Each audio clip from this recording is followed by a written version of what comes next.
Hello everyone, can people hear me? Am I in the right chat room here? Sorry, there's a bit of confusion about which Zoom link to use. Let's see.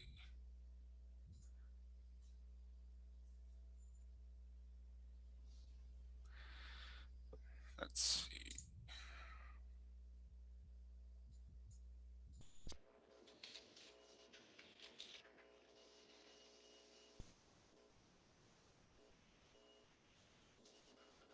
All right, we got like 10 people, so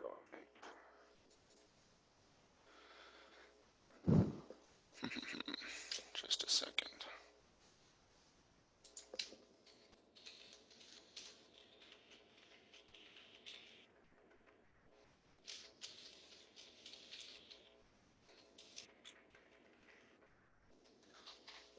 Hello, I'm testing my audio. Okay, sounds good. I can't hear any of you though if you're saying something. Can someone test their mic and say something? Hello? Oh, I hear someone. Okay, that sounds good. So let me share my screen. Let's start that way.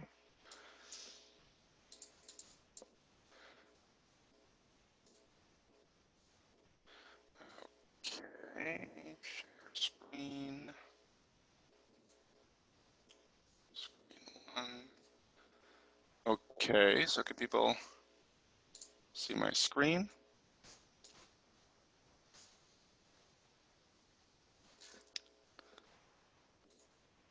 So I'm using the link that was posted in the general Slack channel. Hold on, I'm messaging us out here.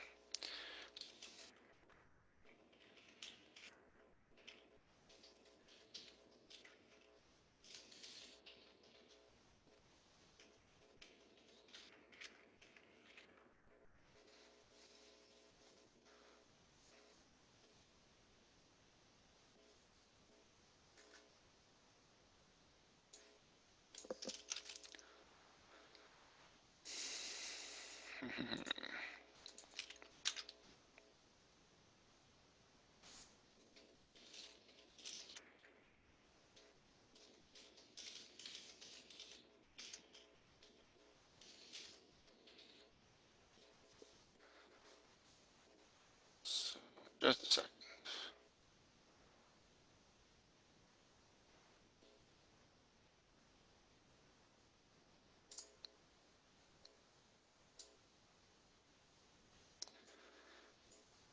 Okay.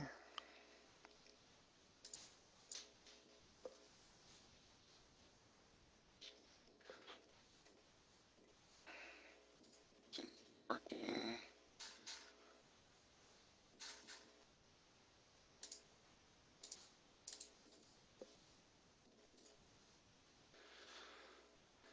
And chat.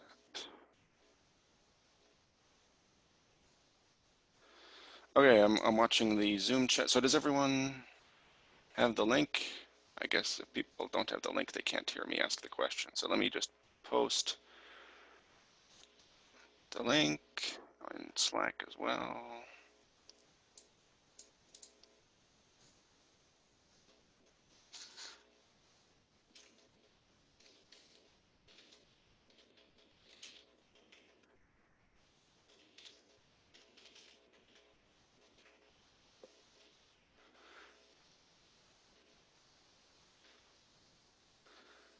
Uh,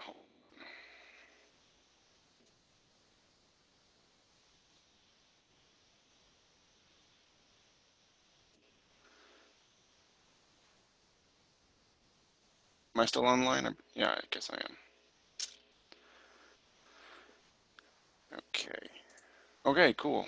Let's see. Hold on. Sorry, sorry everyone. Well, getting things organized.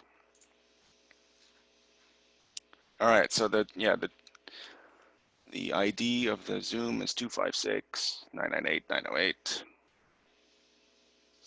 and we've got 16 people, so it's looking good. Someone says, I watched your Java set video from last year. I learned a lot last night. Sounds good. Better understanding of the equals n just watching. Caleb doing the video. Okay, okay. So hi everyone, so I'm Martin. I know we're using a bunch of different instructors for this course, which is maybe confusing for you, so sorry about that. But on the other hand, it's maybe not a bad thing to learn from different people and see different perspectives and get different sources of information. Um, so let's get started for today. Any questions? Any technical questions about joining today's meeting? Can everyone hear me properly? Can see my slides? We're going to get started now. All right, we got how many people? Let's see. We got 16 people. So hi everyone. Hope everyone is doing well. We're gonna do some more Java today. So we're gonna start a big, important topic in Java, which is object-oriented programming, how classes and objects work. So I'll just get started on the slides. And we have, I believe, 2.5 hours today, which is a good chunk of time. We'll do a lot of exercises. We'll work on some things together on CoderPad. And you'll be watching me solve exercises as well. So please pay attention as best you can. And if you're confused or something's too complicated, please feel free to interrupt, to ask a question, or to ask for clarification. I don't want to just talk at you for 2.5 hours, so this should be sort of interactive as much as possible. So, any questions before I get started?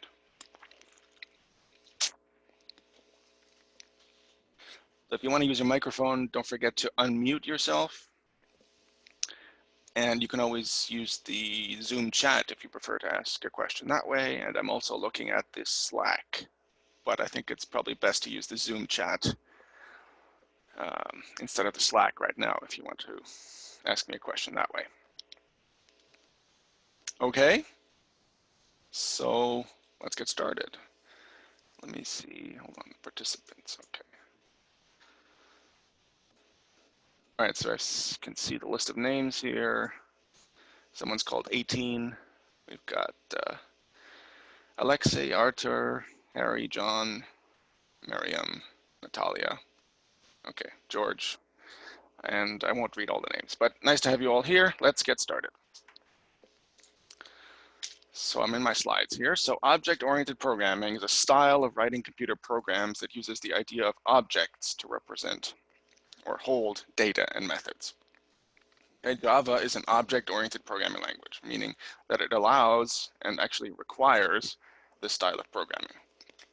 So there are other sort of styles of programming, but object-oriented programming is really the dominant style in the software industry.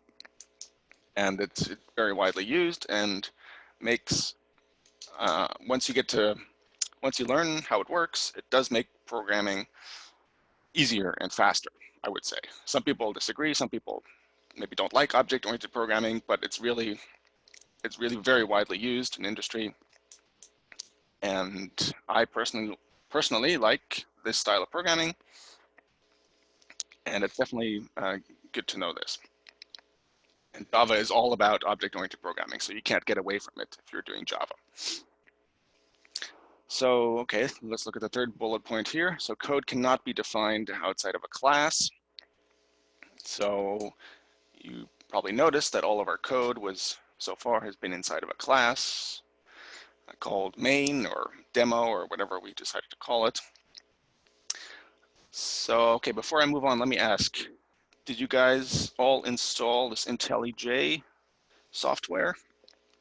Did you go over that? Okay, someone's typing yes. So I've got it open here. I've got it on my computer as well. So I've got a project open here, but let me show you just to review how to create a project. So the first time you open this IntelliJ thing, it could ask you, do you want to create a new project or something? So you have to click on New Project. If you already have a project open, you can click on File, New Project. And so this Java should be selected here at the top. And here it says Project SDK. So SDK stands for Software Development Kit. So you need to have Java installed separately on your computer. So there's this IntelliJ thing, and there's the Java program itself that you also need to have installed. Hopefully you have that as well. Someone in the chat is saying you have Java 13. So that, I mean, that should be fine for what we're doing today. I don't know if that will be a problem for when you're doing Selenium or not, but I think Java 13 or any version basically should be fine, at least for what we're doing today. So, okay, so here I have, okay, actually I have 2 versions of Java installed. So I'm gonna pick 11 here, I could pick 12, it doesn't really matter right now. And then you click next, and then you click next, and then you give your project a name. So I will call it Test Pro Demo. And you don't need to change anything else. I mean, here's where the project directory is, so you can change like where to put your project. But for now, I'm just gonna put it in the default location here. So I'm gonna click Finish. And since I already have a project open here, it's asking me, do I want to open a new window or replace the project with the existing, replace the project in the existing window? I'll just open a new window for now. Okay, so then we have this empty project. Okay, so then here is sort of, if you click on this little triangle, you'll see the list of directories in your project. So there's one called SRC, which stands for source. That's where all your Java code should go. So I'm going to right click on that, click on new, click on, I'm going to create a package, which is just sort of a subfolder. And I'm going to call it lecture. Okay, why not? You can call it whatever you want. And then within this package, I'm going to, so right click that, new, and then finally we create a Java class. And I will call it, let's say, main. And your classes should start with a capital letter. That's the convention. I think technically you can create a class with a lowercase letter, but please use an uppercase letter. That way it's easier to tell what's a class and what's a method, for example. So I will call my class main and hit enter. Okay, and now it's created a class for us. I'm just gonna close this thing here. So someone's saying, okay, yeah, there's no conflict using Java 13 on Selenium. So Java 13 should be fine. I think Java 11, Java 12 are all good. So you should all be able to create a class in this way with IntelliJ on your computer. You don't have to do it right now, but you make sure that you can do this. Otherwise, you won't be able to code on your computer, and it's going to be very hard for you to practice. So it's a bit complicated to set up sometimes, but please do make sure that it works and that you can run code on your own computer.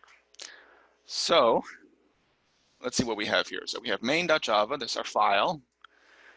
I can right-click here and okay, show and explore. This is I'm on Windows here, so on Mac it'll be show in Finder, I guess. So if I click on that, I will see. Okay, it opens up this window here with this main.java file, right? It's just a file in your computer. You can open it up. There's the code, right? And you can click on source. Here's like the project. Okay, but in this editor, yeah, we also have access to this file and we can edit this file, right? So, okay. So to run code in Java, you need the main method. So in IntelliJ, you can just type in main and hit enter, and it'll automatically create the method for you. You could also type it in manually, but since it's used very often, There's a shortcut, which is just to type in main, and it'll automatically create the method for you. And let's say we want to print something. So I will just type SOUT, hit enter, and it automatically creates this line, system.println. So this is a bit of a pain to type out, right? So there's a shortcut. So you just type in SOUT, and you type in hello test pros. Okay, and now let's say we want to run it. I'm going to right click, run main.main. And you see down here, it's doing something. So it's getting ready to display the program. So here's the output. So it says hello TestPro-Pros, okay? This first line here tells you, it tells you it's using the Java executable to compile the source code and then run it. There's a lot of information here, but it's not really important. You can ignore this first line here, right? This is just telling us, okay, it's taking our program and it's giving it to the Java program and it's going to run it now. Basically, that's what this line is saying. Here's the output of our program. Right, we just printed out a string. And this thing down here, process finished with exit code 0, means that everything went smoothly and there were no errors or anything. So what I like to do is I like to move this output window over to the right-hand side, the way it is on the Replit website. I think that's organizes the space more efficiently. So I will click on this little gear here and move to right top. Okay, so now we see we've got our code on the left and the output on the right. And I think that's easier to see that way, but it's totally up to you how you want to organize it. This IntelliJ editor is quite configurable, and you can organize things the way you want and customize it the way you want, right? So someone had a question here. Is that a built-in shortcut? Yeah, that should be built in. So I didn't put in that shortcut. It should be part of IntelliJ, right? So if you go to the Replit website, they don't have that shortcut, right? It's not built into Java, it's built into the editor. And so it depends on the editor. In IntelliJ, since it's a very nice editor, it gives you some of these shortcuts. For example, as I demonstrated, you can just type SOUT, and it writes this line for you, which is very convenient. And yeah, you can configure your own shortcuts. For example, I have a shortcut for running the program. I just hit F5 and it'll run it for me. Or you can just right click and click on run. That's another way to run it. Or you can click on this triangle or the play button up here. That should also work. But I will try to use my my mouse to click on run so that you can see when I'm running. If I just hit on a key, then you can't tell when I'm running and when I'm not running. But there is also a shortcut to run with the keyboard.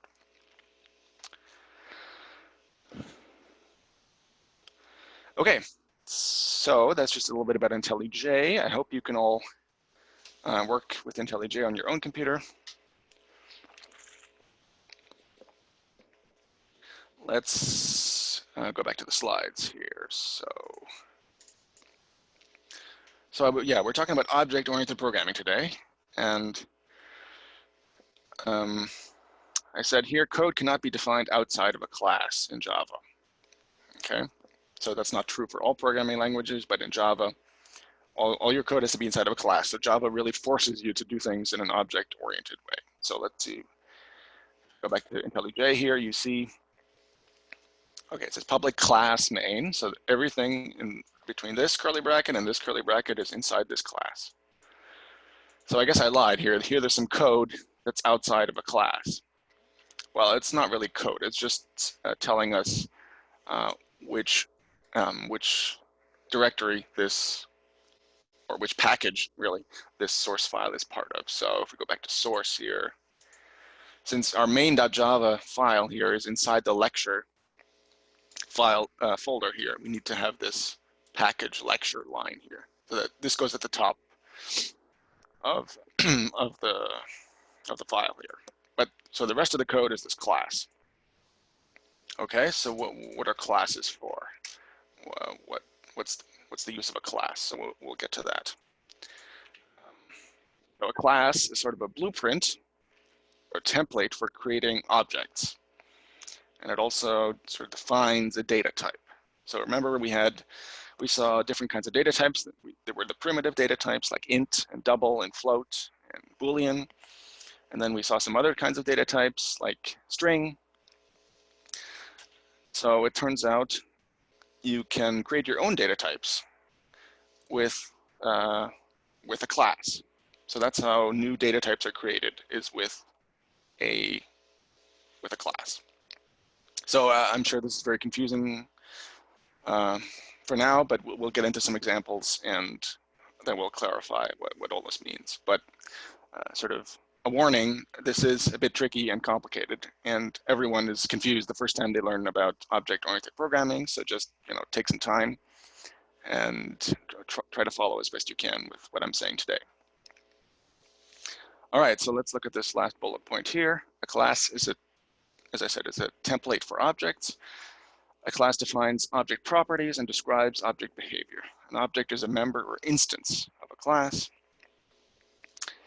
An object has a state in which all of its properties have values that you either explicitly define or that are defined by default settings.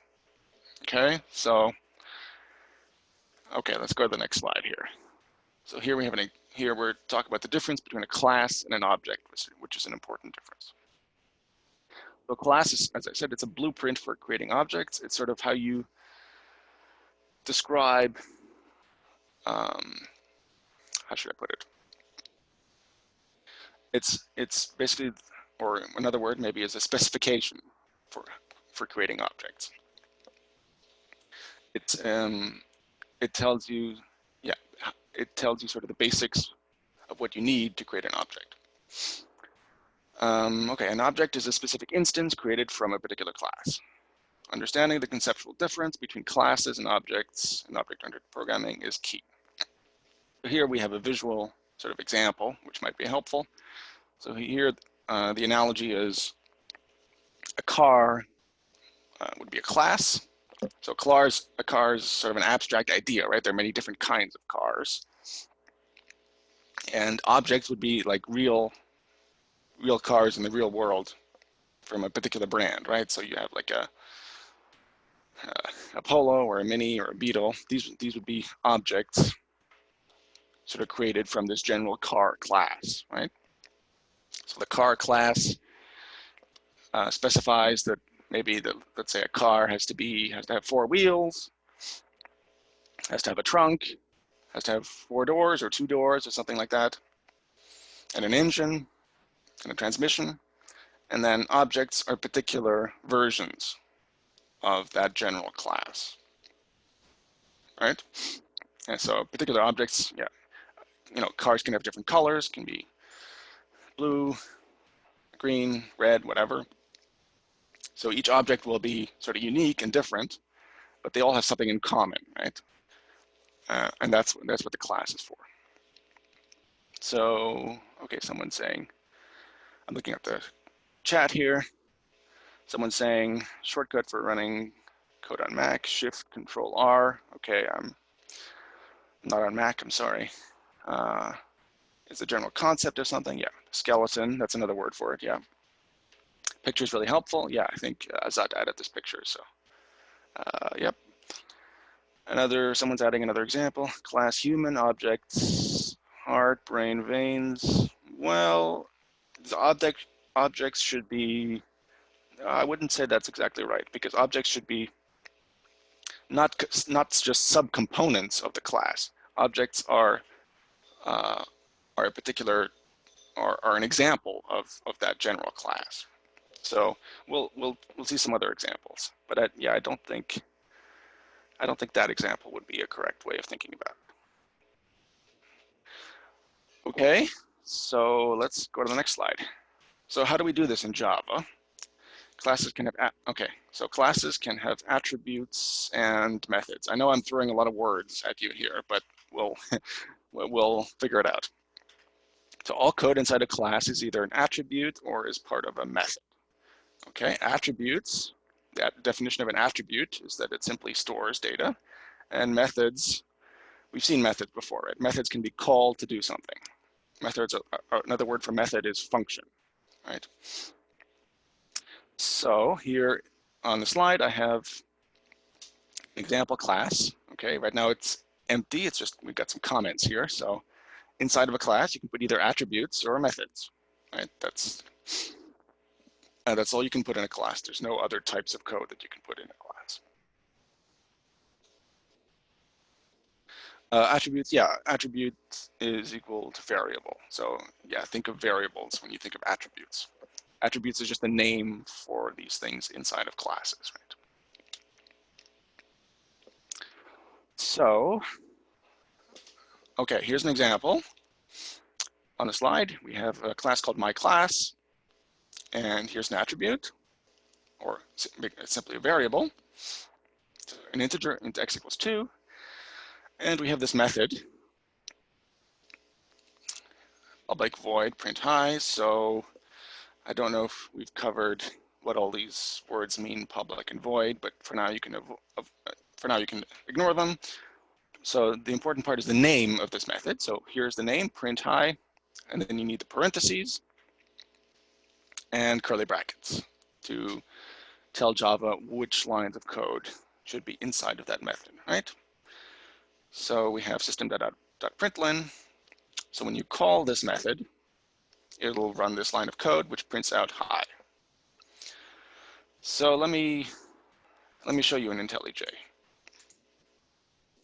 So we have this main class, and I'm going to create a new class above this main class. So this main class is a bit special because that is where we have this main method, and that's where the program starts. All right, so this is a bit of a special method. But let's create our own class here above this main class. So to do that, I'm going to type class, and then the name of the class. What was the example on the slide? My class. Okay, you can really call it whatever you want, but please use should start with a capital letter. So my class, okay? And then curly brackets. And there we go, now we created a class. And so what goes inside of a class? What can I put inside this class? There are two types of things I can put, right? Either attributes or methods. So let's create an attribute. Int x equals 2. String property equals this is some random property, okay? And you can have as many as you like. Okay, Boolean equals true. And all these variables can be stored inside of this class. And we can create, as we said, methods also. So someone's asking a question. Public void keywords are not discussed on the lecture video yet. Okay, so yeah, we'll review some of these things. Since you create a class inside the main method, then my class is going to be a subclass then. No, so we'll, that's skipping ahead a little bit. So we're not talking about inheritance yet. These are just completely separate independent classes. Another way to do it is to put different classes in different files, and that's maybe a better way of organizing your code, and this may be a bit clearer, but for now, I just want to keep everything in one file, and it is possible to add several classes in one file. As long as, so you can only have one public class inside of a file. So if I try to type in public here, let's see, okay, I forgot to create a variable name here. So here it's underlined in red, it says my class is public, should be declared in a file named my class. So if you want your class to be public, it needs to be in its own separate file. But we can create classes this way. type in class and then the name of the class. You can add another class if you want. Class, another. Right? You can have as many classes as you want basically in one file, but only one of them should be public. Okay, let me look at the chat here. So you created a class inside main method, and my class is going to be a subclass. Oh, no, that's the same as earlier. Okay, hopefully that's clear. So these are independent classes. Now we added some attributes to this my class class. The other thing we could add to is a method. So to create a method, you have to type in public, and then, okay, what will be, so a method can take an input and then do something with that input and then output some result. I mean, not all methods have to return something, so return means output, right? So not all methods have to return something, but so if it doesn't return anything, you would type in void here, which means the method is not returning anything. And then you type in the name of the method, so name of method, and then parentheses, and then you can, this is where your input will go. So if you want to give a method input, you would type in a variable name here, like int x, something like that. But let's just leave that empty for now. So this method has no input and no output. So it has no input because we have nothing in the parentheses, and it has no output because we put in void here. Okay, and then we need curly brackets. And let's say the simplest thing to do in a method is just to print something out. So let's do that. Printing in method. All right. Someone's saying in the chat, behavior action. So yeah, a method, or I don't know exactly what is meant, but a method will do some action, right? It'll print something out, or it'll change some variable, or it'll do some calculation, right? These attributes are sort of, they don't change. They're just sort of fixed information, right? But if you want to do something with this information or with other information, then you need to create a method. So that's what we did here. All right, so we have a class. We added some attributes. We added one method. We could add another method if we want. We could have 10 methods or 100 methods or 0 methods. But okay, here's just an example with one method and 4 attributes. Does that make sense so far? We're not running this code yet. We're not doing anything with it, but we just created a class and put in some information in the form of attributes. And we added a particular method that we will be able to call. All right. So let me go back to the slides. Okay, here was another example where we had one attribute and one method. Okay, we've seen several data types already. The primitive ones, as I said, int double Boolean, and strings, and we've also seen arrays. So what if you don't want to use those data types? What if you want to create your own? So that's what classes are for. Let's say you want to be creative and create your own data type. Okay, Java allows you to do this. Let's create a dog data type, okay, using a dog class. So let's just do that. Or we could also do car, right? That was the picture on the previous slide. We could also create a car class, but let's go with the example on the slide here. Let's create a dog class. So here's kind of the outline of the class. So I'll type this out. So I'll remove this and create dog class. Okay, so now we have an empty class. Now let's think about what attributes dogs have, right? So here in the slide I have breed, age, and color. So why don't let's just do age and color. Okay, so int age, string color. And let's just give these default values like 2.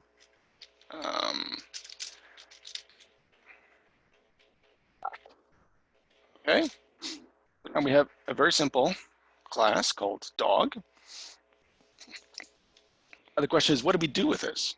Right? So far, we're not we're not running this. Haven't been running this code here. So how can we make use of this dog class? I click on when I right-click and click on Run Main. It's going to run this here, right? It's not going to do anything with this dog class. So in order to use this dog class, you create a dog object. So let me show you how that works. So for other data types like string, you would, when you want to create a variable of type string, you would do this, right? String var equals some string. Right, so how do you think we can create a dog object? So yeah, someone in the chat has the right idea. So now our data type, instead of being string, it would be dog, right? So type in dog, and then my dog variable name, okay? And then set that equal to something. Now, yeah, no, so in Java, the way to do it, the way to create a new object from this particular class is you have to type in new for new, and then you type in dog with parentheses, a semicolon at the end. So that will create a new dog object. You see new here is in orange here, which means that it's a Java keyword, I guess it's called. All right, so new is a special word in Java that creates a new object, right, from this dog class up here. Okay, now let's run our code. See what happens. Well, no, there's no output, right? We created this object, but we're not printing anything or anything. So let's print something out. So first of all, we should be able to print out the dog object itself. So why don't I do that? But that's going to give us some pretty useless information. It's just going to print out. So it says lecture.dog at, and then some memory address. So it's printing out basically where in your memory this object is stored. Okay, but that's not telling us anything very useful. So to get the information inside the class, you use, I think it's called the dot operator. Okay, so after the name of the variable, you can type in dot, and then IntelliJ gives us this nice list of things you could use. So you see we have age and color here. Those things showed up here because they're both attributes of the dog class. And then there's this whole bunch of other stuff here. There's this long list of stuff which you can ignore for now. Basically, every class you create will automatically get all of this stuff down here, which we'll talk about later at some point. But you can ignore those for now and just look at the attributes and methods that we created, which will also show up in this list. So let's look at the first one here. It says age, right? And on the right, it says int, okay? Because that's what the data type of age. And similarly for color, we have string because that's its data type. And you'll notice here it says these circles here have an F inside. So I think F is for field, which is another word for attribute. Right? Sometimes in Java, these things are called fields, sometimes they're called attributes. Right? And these guys down here have an M, and that's for method. Okay. So if we created a method here in our dog class, it would also show up in this list that we can get with the dot. Okay, so why don't I just select age like that, and let's run it. Okay, we got some output here. It says 2, and that's because the age of this dog we created is 2. All right, does that make sense? We're able to access the attributes here of the class when we create objects with this dot operator.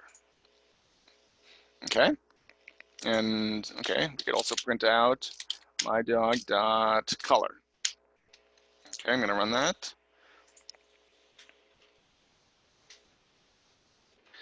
and it says black. Okay, any questions?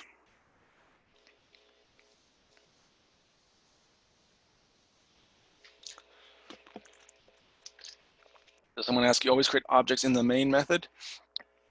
You don't, you can create objects elsewhere, right? I mean, you can, no, you don't have to always do it in the main method here. But when I click on run to run the program, this main method will run. If I try to create some object here, I mean, just like any data type, I can, inside of dog, I'm creating a string object, right? So you can create objects basically anywhere. But when I run the program, Java always looks for the main method to start my program. And so that's why I'm putting code inside of this main method here. Someone's asking, can you add new values like breed into your my dog variable? Okay, you want to, let's say, add a new attribute, I think is what you mean. So my dog variable dot, and then let's type in breed equals some breed. Okay, I don't know, my dog breeds. So you see it's in red here. So that means cannot resolve simple breed. So this does not work, right? So you always have to declare all your attributes inside the class. You cannot add them later through an object like this. So that's a good question. So the answer is no, you cannot do this. You can only access what's already there. I mean, you could change things. So you could do age equals 10. And then we print out my dog variable dot age again, and that should change it, right? So now we have 2, black, and 10. So you can change attributes, but you cannot create new ones. So someone's asking some questions. Need to add the attribute. As I understand, dog class can't be created after class main if we want to include it in the class main. Well, so you're saying, like, if I put this down here, will this work? Yeah, that should work. I mean, Java is clever enough to find the right class, right? So the order of the classes doesn't matter, right? You can put the class down here, but I'm just going to put it up here. Okay, and also, as I said, you can put it in a different file. So if I want to make this public, for example, then it's going to complain here because I'm only allowed to have one public class inside of a file. So if I go, okay, I can click make dog not public, and that's going to remove public. But let's say I want it in a different file, and I can click on more actions, move class dog to dog.java, and if I click that, you'll see there's a new file was created here. So I have main.java and I have dog.java, and I could run my code this way as well. So because these two Java source files are in the same package, when I create a new dog here, Java knows that it has to look for dog inside of another file here, inside the dog.java file. So this works as well. But I don't want to have to keep moving back and forth between these two files, so I'm just going to put the dog class in here and remove public. Okay, any more questions? You guys have good questions, so feel free to ask. And I'm going to remove this .java here, dog.java. In the class, you declare all your variables, you initiate your data. In main, you call the method print the data stored in dog class. Yeah, so yeah, that's right. That's right. Okay. So why don't we make our dog class a little bit more interesting? Let's allow the dog to perform some action. So let's create a method, public void bark, let's say. Okay. And so what do we want this method to do? How do we get a dog to bark? Well, let's print out bark, bark, bark. Okay, simple. So now we have this method. Let's run our program again.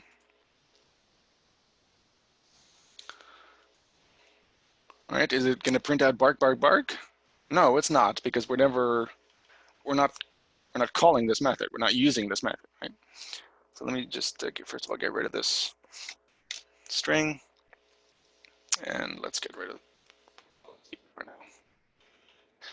So how do we access this bark method? How do we get the dog to bark?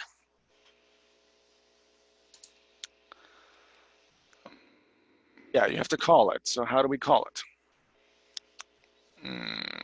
So we have our dog, my dog variable. Now we want to access this particular method, and we do that in the same way that we access attributes. We use the dot. So dot, and then now you see we have bark here. So all the attributes and methods of your class will show up here, plus all these other ones down here, which, as I said, you don't need to worry about for now. But yeah, so we have bark here. Okay, now what happens if we run?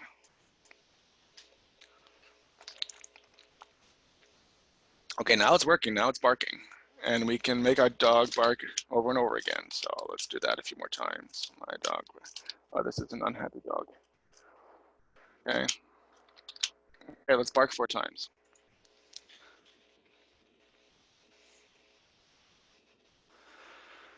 Oh yeah, bark, bark, bark, bark, bark, bark. Okay. So every time you call this method, the code inside will run. And here it's just printing something to the output. Okay, if you understand all this so far, then you're doing great, because I mean, this is a bit tricky.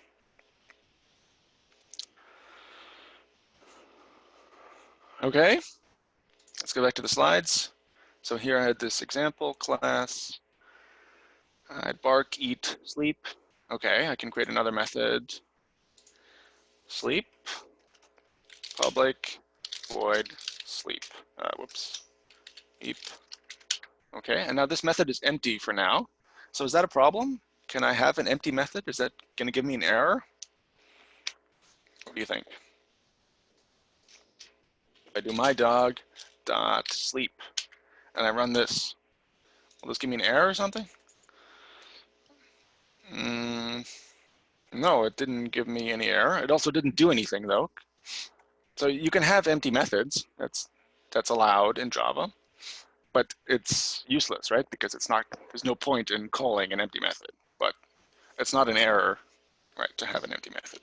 So, but let's put in something here just to make it interesting. And that.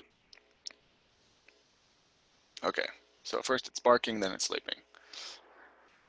So as I said, methods can be empty if you want, and classes can also be empty, but again, it's pretty useless.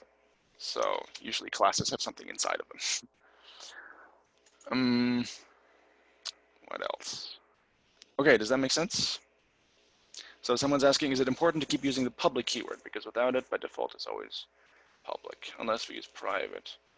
Yeah, that's a good question. Excellent question. But for now, let's always use public. We'll talk about public and private later. No, I mean, feel free to ask any question you want to ask. That's a good question. But for now, let's always use public. Okay. So I think we're making good progress here. So I think we'll go till 12:30. So let's take a break at 11:30. Does that sound okay for everyone? So someone's asking, why don't we use system.out.println for sleep in main class? Let me go back. Okay, why don't we use system.out.println for printing sleep in main class? Okay, so when you call this method, it runs this code. Right? Here we're calling, so the word that's used is calling, right? Calling a method, which means you want the code in that method to run. Right? So when we do this, this will run, which will print out to the screen. Are you thinking maybe you want to do something like this. Here's your question, why are we not doing this? Let's see.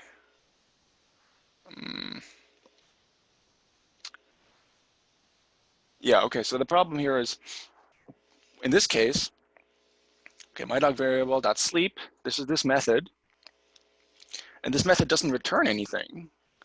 So printing this is not going to work.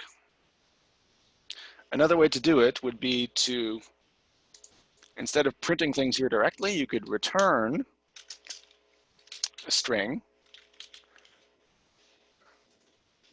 In that case, if you're returning something, you have to change something about the method header here. You have to tell Java that this method is going to return something of type string. And in that case,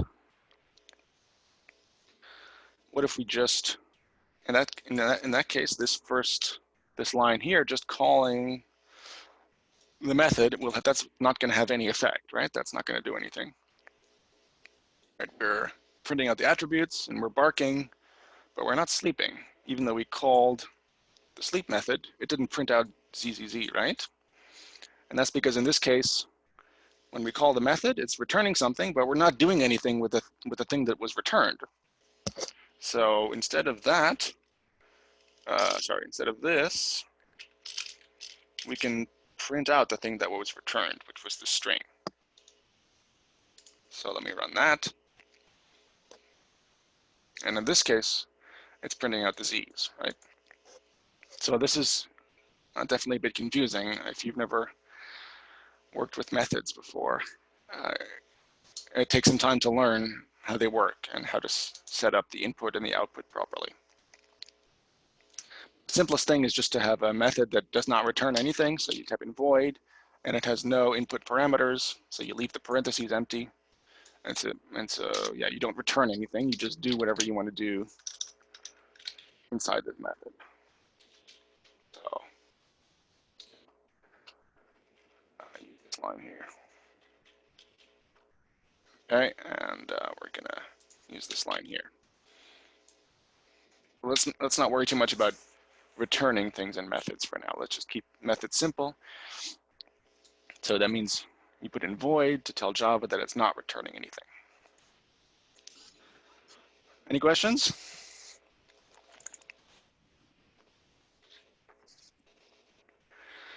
Someone says public static void basically is the default method that Java likes to call to start the program. Yes, that's correct. It's not a default method. It's an entry point. It's an entry point to the program. Yeah, that's right. That's right. Okay, so someone's unmuted their microphone. Do you have a question? Otherwise, I will mute you.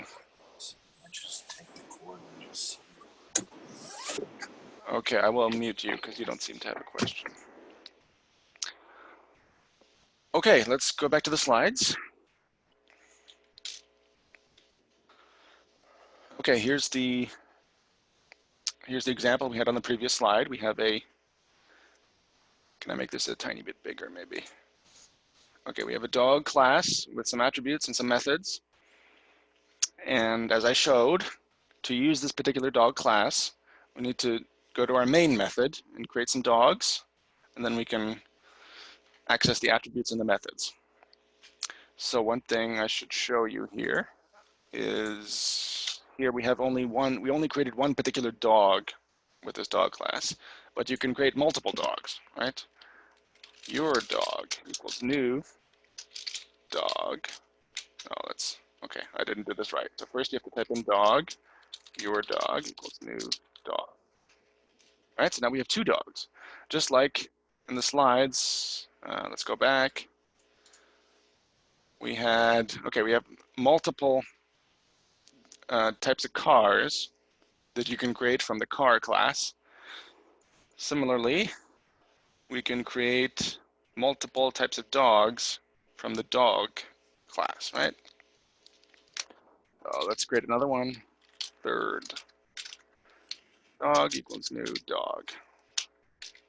Right, and each dog has its own age and its own color, right? So these attributes will change depending on the object. So you can So let's say your dog dot age equals 5, and your dog dot color equals brown. Okay? Your dog and my dog are different. They have different ages and different colors, but they can both sleep and they can both bark. Okay, can you name one dog Corgi? Okay, so yeah, yes, you can. So dog, uh, okay, Corgi. Happy.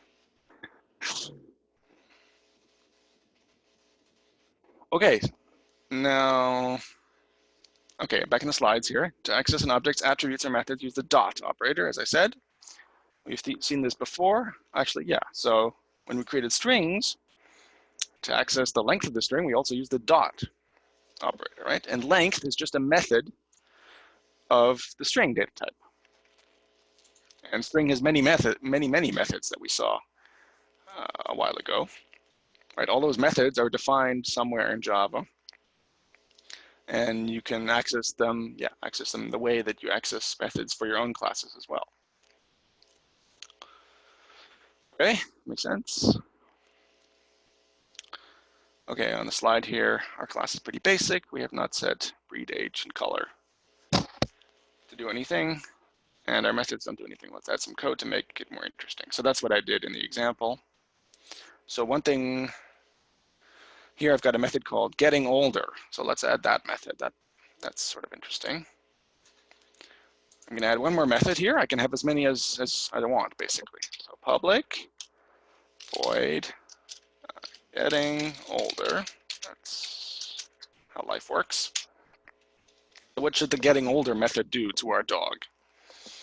It should increase its age, right? So you can access the attributes of the class in the class's methods. So I will do age equals age plus 1, or you could also do age plus plus. That would do the same thing. So that increases age by 1. So one thing to note here is you see the color of these things is purple. Age and color is purple. If you just create a variable in main here, like int x equals 12, okay, it's grayed out now because I'm not using it anywhere, but let's say I print it out, then it appears white here, right? So why is this white and why is this purple up here? What is the color telling us? Any ideas about why IntelliJ is changing the color? What is it telling us?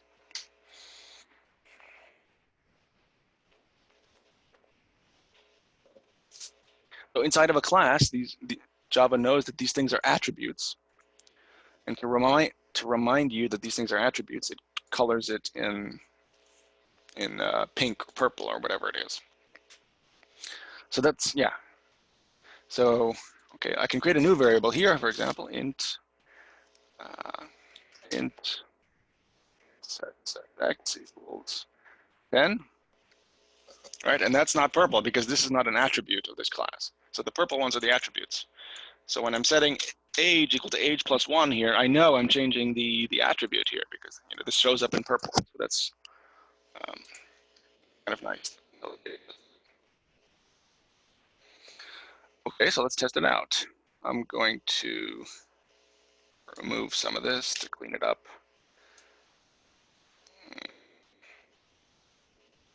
So remove everything. So let's start from scratch. So dog, your dog equals new dog.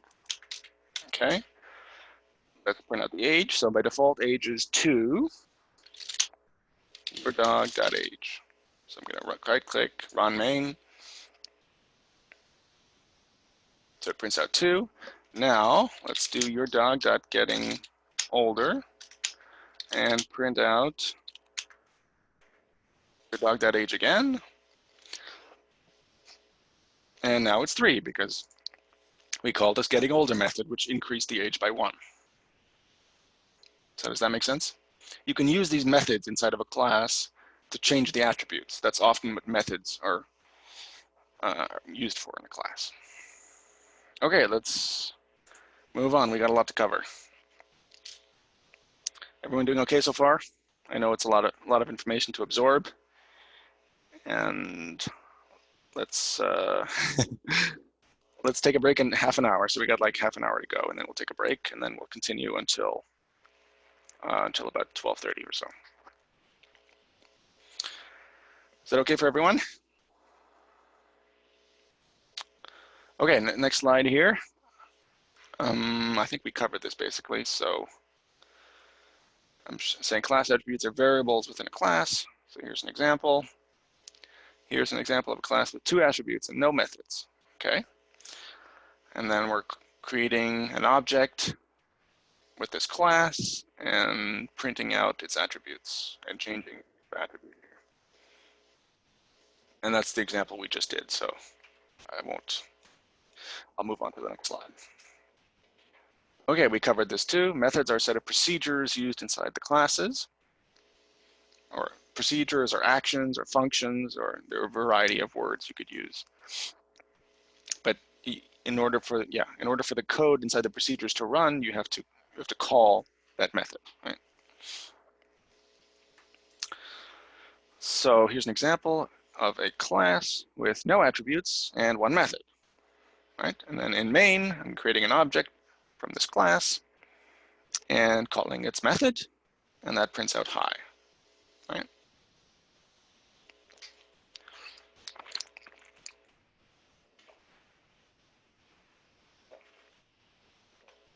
Okay.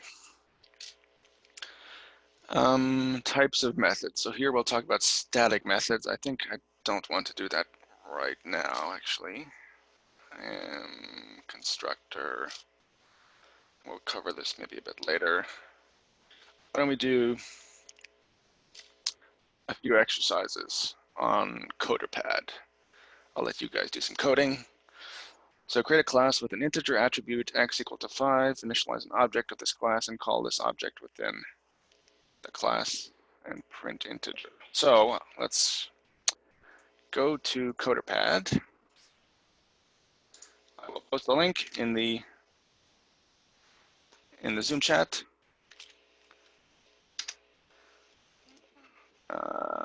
Hold on, no, I'm just one. Okay, can you all click on that link in the chat and join me here on the CoderPad? Okay, I see people are able to join. I will clean this up a bit, and I will copy over an exercise, and we can work on it together. So create a class with integer attribute x equal to 5, initialize an object of this class and call this object within the class. Hold on, initialize an object of this class and call this object within the class and print. Okay, this is a bit confusing instructions here, but basically we want to create a class with an attribute equal to 5, and then initialize an object and print out its attribute. So, okay, people are starting. Yeah, I don't know what the best way to do this. If we all want to create our own classes, let's just let one person at a time, I think, create a class, and when they get stuck, someone else can take over. Or if you you can also, if you're bored, you can open up your own IntelliJ and write this out yourself. But let's try to, let's work on this together as well. So I will type class here, and you guys do the rest. So someone create the name of the class, and then create an attribute.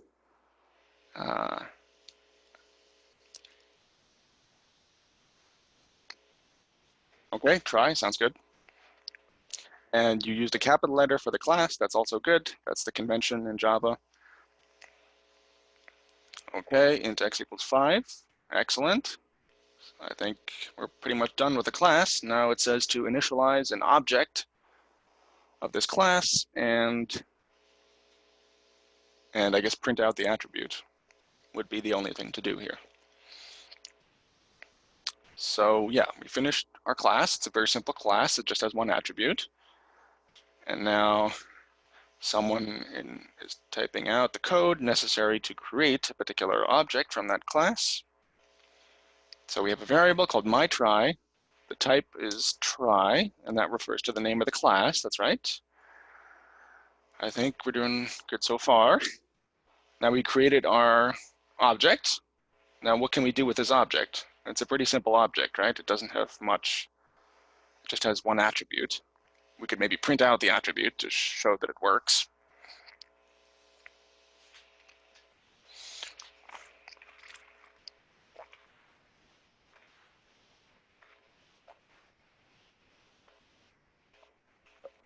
Yeah, so on this CoderPad thing, you cannot use the shortcut SOUT, right? I don't think that works. So you actually have to type out system.out.println.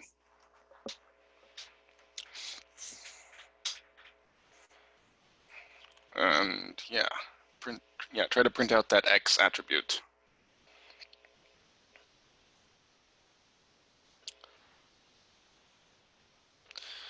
Okay, looks good. So does everyone understand what's going on here? We're just we're creating our own class.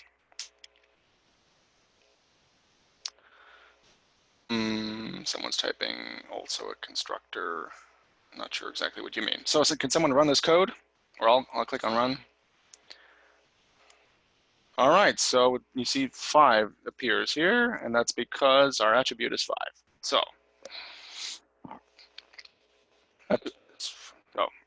reasonably easy so far, right? Let's go to the next exercise. Create a class. Okay, we haven't covered static methods yet, so we'll skip that.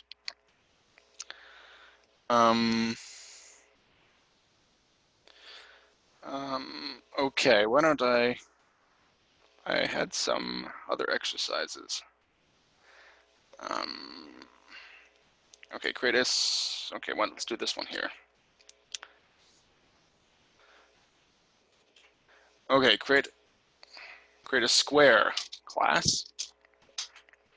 Each square, let's say, can have a color and has a different side length. Or why don't we do car, okay? Because that was the picture we saw at the beginning. It's 3 car objects with color, let's say max speed as attributes. And what would be a good method for a car to have? Maybe honking. Okay, add honk as a method to print out honk honk. Okay, so it's kind of a silly example, but you need to practice doing the basics before. Yeah, before we move on to before you move on to more complicated things. So, okay. Someone's typing some stuff. That's good. So I think we only want one class, right? If we go back to that, if we think about that picture we had in the slides, we had one car class, and then we can create individual car objects from that car class. So yeah, I would create one car class and then add these things as attributes inside the class. These will be variables inside the car class, right?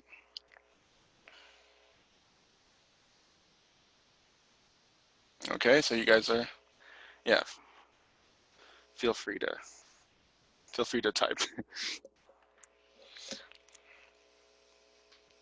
So someone's already creating objects even before the class is done, but that's okay.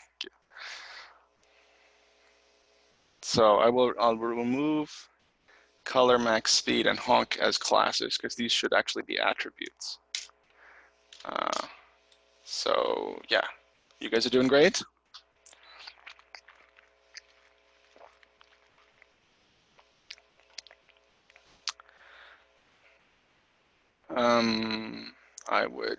How would you classify honk? So honk will be a method. So In a class, as I said, like on the first slide, you can only put two types of things in classes, right? Either attributes or methods. So if it's not an attribute, it's got to be a method. And if it's not a method, it's got to be an attribute.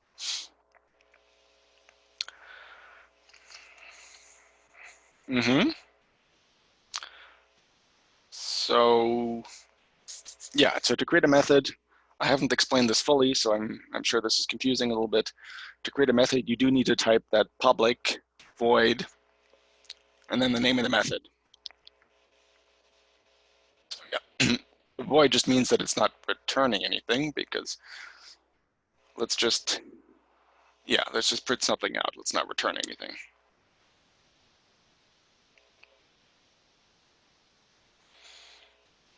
Okay, so yeah, we're doing great here. We got two attributes, we got one method. There's one slight problem I see. It looks like the method is not in any class. So as I said, all your code has to be inside some class. Here we've got some code that's it's not in the solution class and it's not in the car class. It's just sort of hanging there on its own, and that's not allowed in Java. So we need to move our honk class, our honk method in some class. So yeah, I would put inside the car class. So someone removed that curly bracket, and put it down here, so that solves the problem. So to be inside of a class, that means you got to be between the curly brackets, right? So there's the one right next to car, and there's the one all the way down here. And so everything between those curly brackets is inside the car. So now this works. So now we have two attributes and one method inside the car class. Yeah, if you have questions, feel free to type them in the coder pad. Maybe that's the best way to communicate. Does that make sense? Now we just moved the honk method inside the class, and I can remove this extra white space here and maybe get the indentation.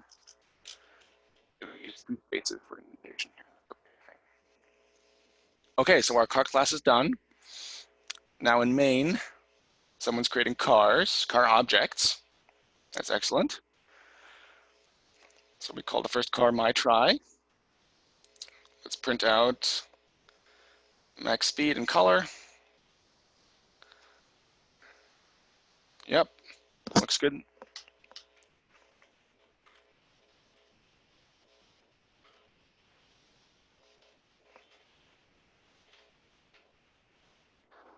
So Java is really a very object-oriented programming language, and if you're using any type of Java program, you're going to have to interact with these classes and these objects. So when you'll use Selenium, for example, everything will be, all the things you'll be interacting with will be objects.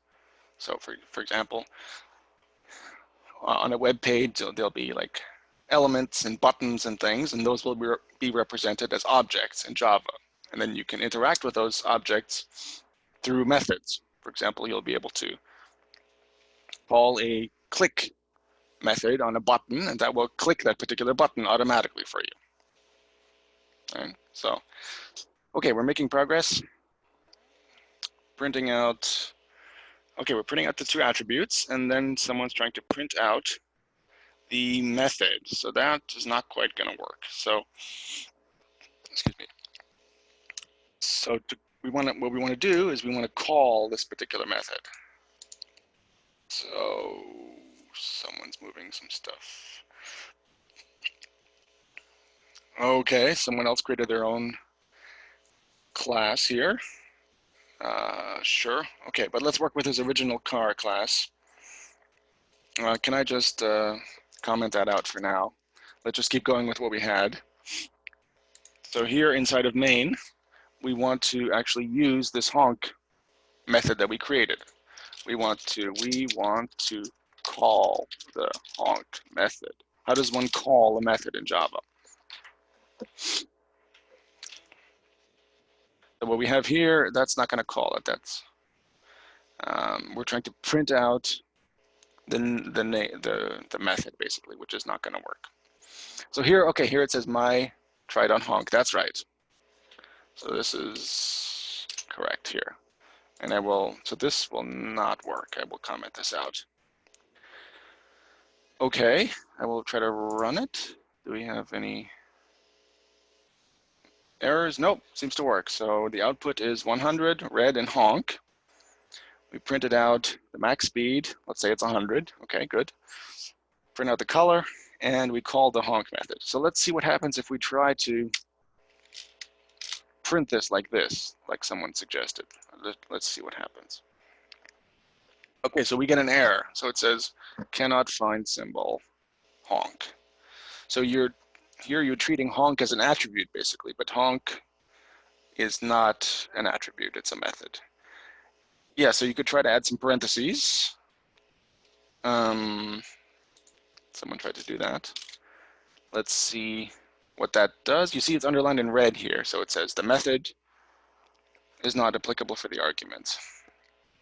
So it'll give you like a syntax error because you're printing something that's void because this thing is not returning anything. So that will not work, right?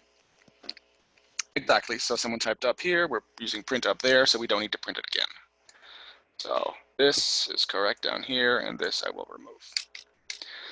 Okay. Does that make sense to everyone?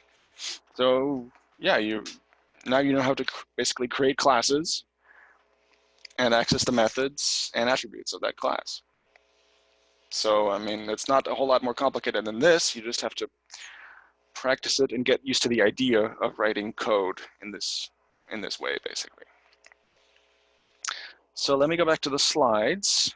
We'll do 10 more minutes of slides, and then we'll take a quick break, and then we'll do more exercises. So let me go back to this slide here. Okay, sorry, it's not the best slide here, but I want to talk about there's two sort of types of methods. So yeah, I'm back on the slides here. Hopefully you can see my slides here. So here it says static methods. There's a particular type of method that's called static. And those methods are sort of shared between all objects that are created from that class. So let me explain what I mean. So if we go back to IntelliJ here, you'll notice in the main method here, we have this thing called static, right? In the other methods we created, we did not have the static word. So what's the difference between a static method and a non-static method? Basically, so let me illustrate the difference. So let's keep working with our dog class. And okay, I'll just remove this and remove that. So we have a dog class with some attributes and two methods. Now what if we make sleep static? What difference does that make? So I'm going to do your dog dot bark, your dog dot sleep. Okay, I'm going to run that. So I added the static word here. Is that going to affect anything? Not really in this case, right? So what you can do with the static method, though, is you can access that method without having to create an object. So what you can do actually is do dog, capital dog, dot sleep. You can call the method that way. And it's going to run that method. Right, I can remove all these dog objects that I created, and I can just use, so dog here, I'm not creating any variables or anything, I'm just referring to this dog class that I created, and I'm calling this particular method. So static methods allow you to create methods that you can run without having to create objects first. So what if I tried to do dog.bark here, .bark? That will not work because bark here is not static. So if I put my mouse over it here, you'll see the error messages non-static method bark cannot be referenced from a static context. Okay, so it's telling you you're only allowed to call these static methods in this way. Well, if you have the static word in the method header. So this is occasionally useful when you're programming. Sometimes you don't want to have to create lots of objects just in order to be able to access a particular method. So in that case, you can make the method static, and that way you can access the method without having to create objects, right? So, for example, if I wanted to, let's say I create another method in my main class here, public void, let's do, okay, add int x. Let's say I want to create a method to add two numbers, right? That might occasionally be useful if you're doing some basic math. So int x and y. So we will return x plus y. And here we're returning something. So instead of void, I have to put int here. Okay, now let's say I want to use this method in main. So for now, we're just ignoring dog. Okay, let's just focus on these two methods here. We have our main method, and we created a second method called add. Let's say I want to use this method. Then I would do add, let's say 3 and 4. But okay, now it's underlined in red here. So why is it underlined in red? So it says non-static method cannot be referenced from a static context. So since main is static and main has to be static, right? In order for Java to know that this is the entry point into the program, this main method always has to be static. It always has to be exactly public static void main like this. So main is static, and we're calling this method. This method also has to be static, otherwise it won't work. So public static int like that. And now it'll give us the result that we can print out.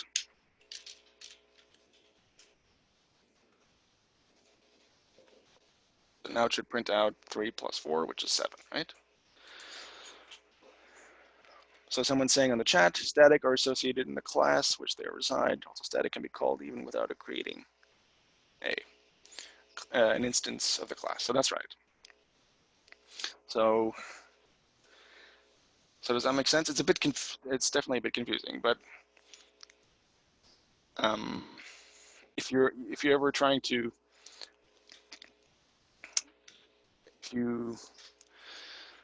if you're calling a method in a static method, the method you're calling also has to be static, otherwise it won't work. That's something that's in Java. Is static always better to use? Someone's asking. No, it depends on what you're trying to do, right? Sometimes the method will be, sometimes the method will sort of depend on the object that you created. So for example, if we go back to our dog class and we print out bark, bark, bark, and let's also print out, let's say the dog can talk. Okay, my age is age. Okay, so we're printing that particular attribute for that particular dog. Now, if I make this method static, that's not going to work because static methods are shared between all dogs, right? And here we're trying to use an attribute that belongs to this one particular dog. So that's why this variable now is highlighted in red. If I put my mouse over it, it says non-static field age cannot be referenced from a static context. So this is not allowed. You're accessing age, which is not static, from a static method. So it's as if you're trying to, so let's say, okay, let's say we've got our dog here. Dog, my dog equals new dog. And then, okay, no, let's actually, sorry. So a static method, as I said, you can access by just calling the name of the class dot and then the name of the method, right? So here, I'm just using the general dog class and calling the bark method. And here it's trying to print out the age. But age depends on individual dogs, right? There's no general property of all dogs. Age is not the same for all dogs. So that's why this doesn't work. Does that make sense? So someone's asking, static always better to use? No, so it depends on what you're trying to do. Sometimes static is the way to go. Sometimes not static is the way to go. If you want to return something, you need to use static. No, no, you can return something even when it's not static. I can demonstrate that later. Basically, if your method is string, you can only return string. Right, so you have to, if you create a method and you want that method to return something, you have to tell Java the data type of the thing that you're going to return. So, so in this example, we created a method that returns an integer. If you try to return a string, it's gonna underline things in red and complain at you because you're not doing what Java is expecting here, right? So when you tell Java it's gonna return an integer, you better return an integer, right? Okay, next question. It's kind of functional programming, not OOP. Sort of. Okay. A bark method does not have a parameter of int age. Should be bark int. Yeah, you could do it that way. You could. I mean, you could tell the dog what particular age it should bark. But here, my point was, the dog should tell you its age, right? And the age of the dog is stored in the attribute up here. And that's what I'm trying to access with this age variable here. But this is not allowed because this is static. If I remove the static, then it works here. But down here in the main method, I cannot call bark like this. First, I need to create a dog object. So dog, your dog equals new dog, and then your dog dot bark. That will work. Right?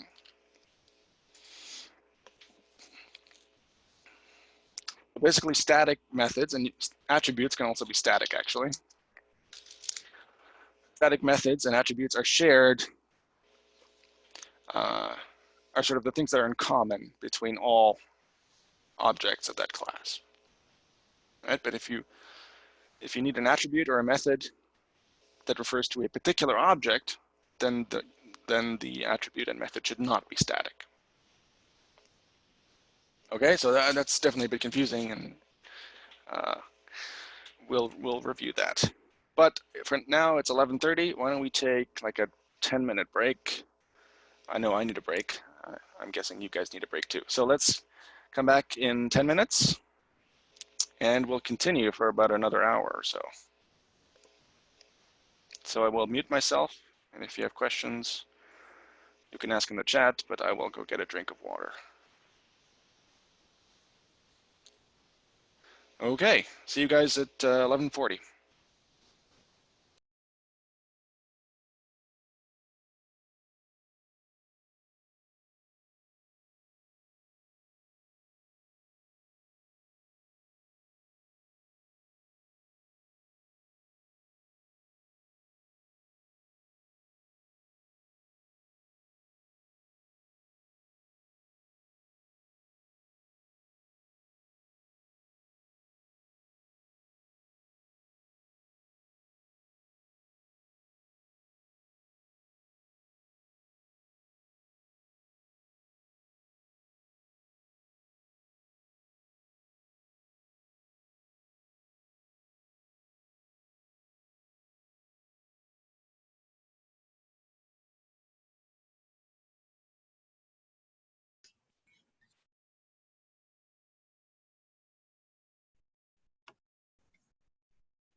Okay, everyone, I think we'll continue.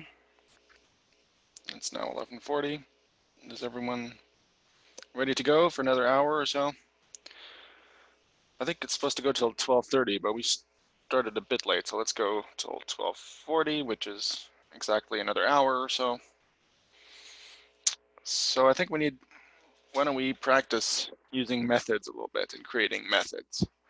So let's not worry too much about classes now. Let's just practice methods a little bit. So please go back to this coder pad that I will post in the Zoom chat again. And I've created some comments here as exercises. So I'm asking you to create a bunch of different methods and then call them in main to see that they work properly. So I've got 5 or so exercises. So pick one you want to work on and start writing some code. And if you have trouble, others can help, and you can ask me questions and I can help as well. So is everyone still drinking coffee or in the restroom, or is everyone back?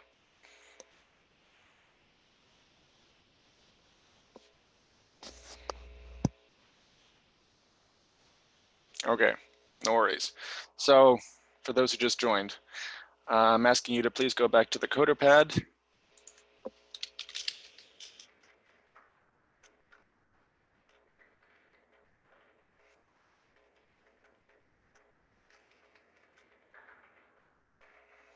Oh yeah, please go back to the coder pad and we'll just practice creating methods because that can be, that's definitely confusing and you definitely need a lot of practice to understand how methods work and how to call them. So let's do everything in this solution class on the coder pad. We have this main method, but you can create other methods, and that's what I'm asking you to do here. So the first one is create a method that adds 2 integers.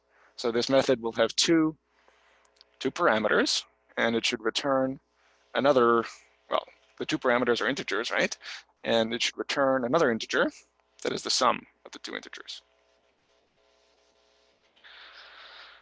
Oh yeah, you can start, I would type down here, public static, okay, and down here, public static. So there are 5 or so. If I can think of another one, I'll add another one. So if you have any ideas, feel free to start typing. There are enough exercises here that multiple people can work at the same time, right? So the basic idea of a method, just to review, a method allows you to run some code.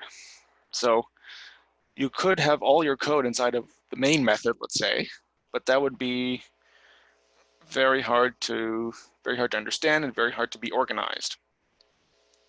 So what we do in programming is we tend to break our code down into little chunks called methods, and each method does one particular thing, and then you can combine the use of different methods to do whatever you want to do in your overall program. So one little example of something you might want to do is just add 2 numbers, right? And for that, you could create a little method called addition.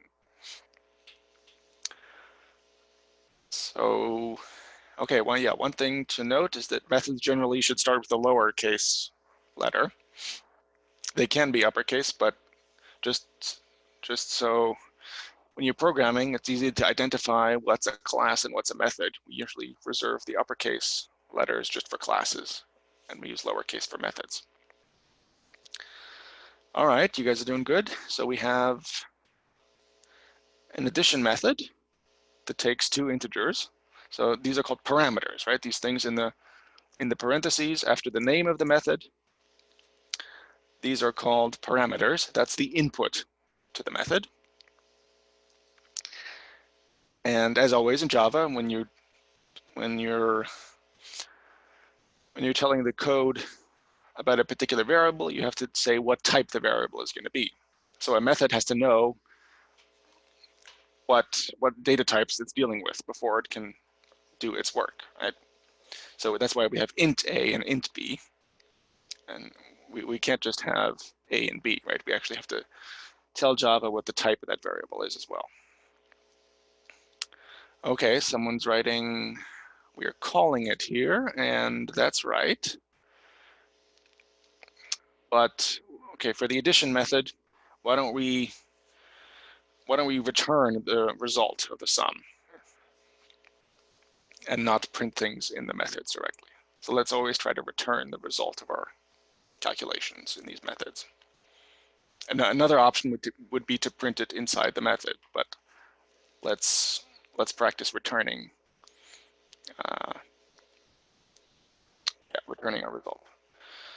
So it's doing great. So I'm looking at the first one here. So addition into sum equals a plus b, and we return sum. And yeah, we're calling it in main. So why don't we print, that's not going to print anything out, right? So once we return the sum, we can print it out in main to make sure that our method is working properly.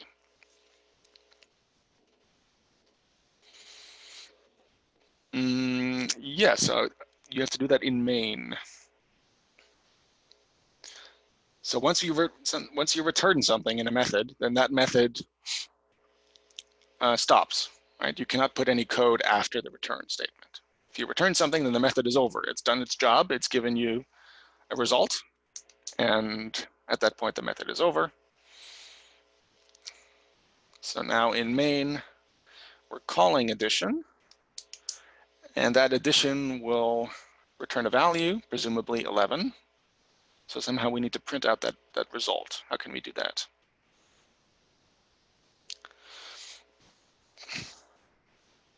Okay, so yes. Okay, we're printing out sum, but okay, here's another key concept in Java, is the concept of scope. So when you create a variable inside of a method, that is not accessible from outside the method, right? That variable only sort of lives inside of that method. So the main method does not know about the sum variable that we created. But how do we get the output of this method, what's returned? So we're calling it up here, addition 5, 6, and that's going to return something. So we can put something here, right? To store the result of that computation.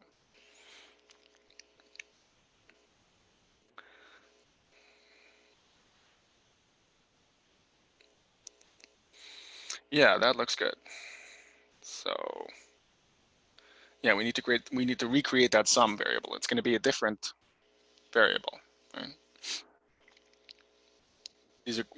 Both the sum in the main and the sum in the addition are independent variables. They happen to have the same name, but they don't refer to the same thing. Okay, so we have sum equals addition, and Java does not know what sum is here. Is sum a dog? Is it a string? Is it an int? Yeah, it's an int. And why is it an int? Because addition should return an int, right? Yep, it looks good. I think there's one thing we need to change about the addition method. So we're returning an int. So we have to tell Java that this method is going to return an int by putting it in the header of the method. So public static, it's not void. Instead, it's int, right? Public static int. Okay, I think the addition method is correct. That should work. So let me move on to the next one. Create a method that concatenates two strings. So concatenate just means puts two strings together in one string. So yeah, we have two. Yeah, my exercise, I guess it's not very clear what I meant by this, but yeah, I meant exactly this. I meant you take two strings as parameters. That's the input for your method, string A and string B, or it could be X and Y, or it could be whatever names you want. And then we want to return those two strings put together. So why am I getting this error? So first of all, you misspelled return. And second of all, you have to tell Java that this method is going to return a value of type string, right? So it's not void, it's not int, it's not dog, it's string. Okay, so that looks good. Okay, so a.concat. So is that a method for strings? I don't know, maybe that is. One thing you could do is a plus b should also work, but maybe concat works. I don't know if that's a, let's say a dot concat. Concatenates two strings. Okay, well, let's see if it works.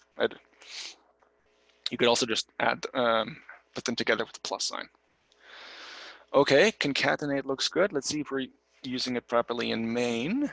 So these two together. String unite equals concatenates Mary. Okay, so here we have to be careful.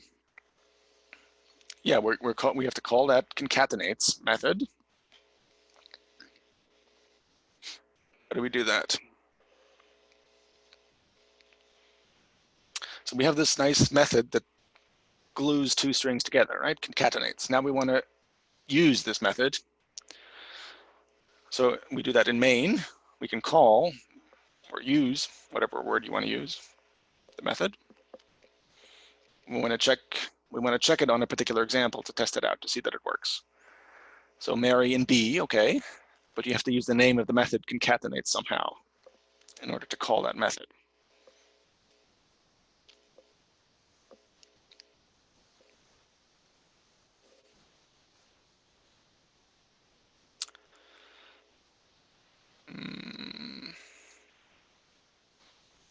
Yeah, so you got the right idea. So it's going to be string unite equals, then you have to call the method, right? Yeah, that's right. And then you give the method the two strings that you want to put together, right? I mean, it's kind of a silly method because you could just do this with a plus sign, but we just want to illustrate how methods work, right? So concatenates, and then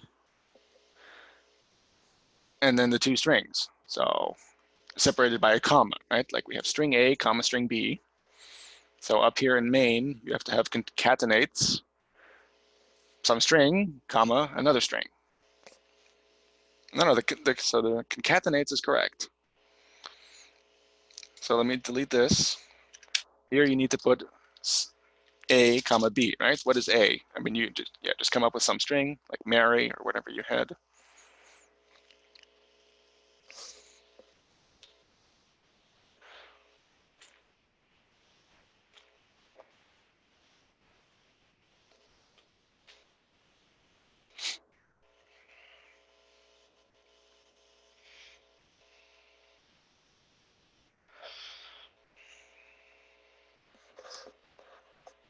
So you don't need any parentheses there when you're calling the concatenates.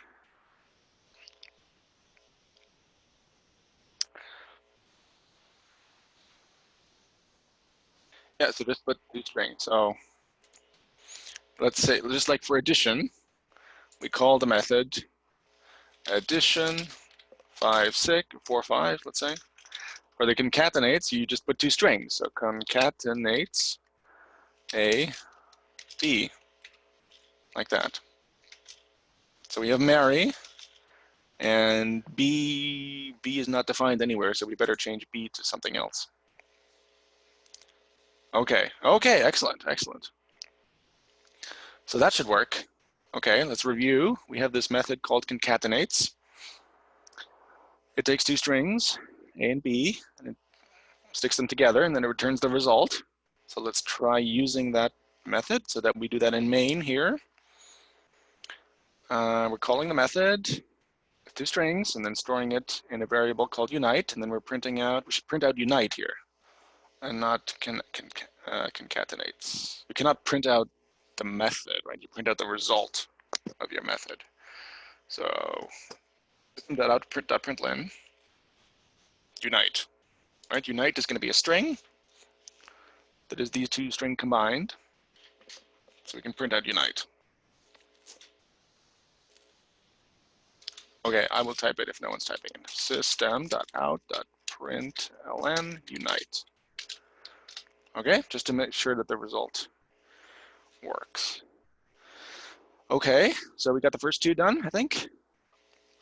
Let's check on the third one. Someone's making a lot of progress here.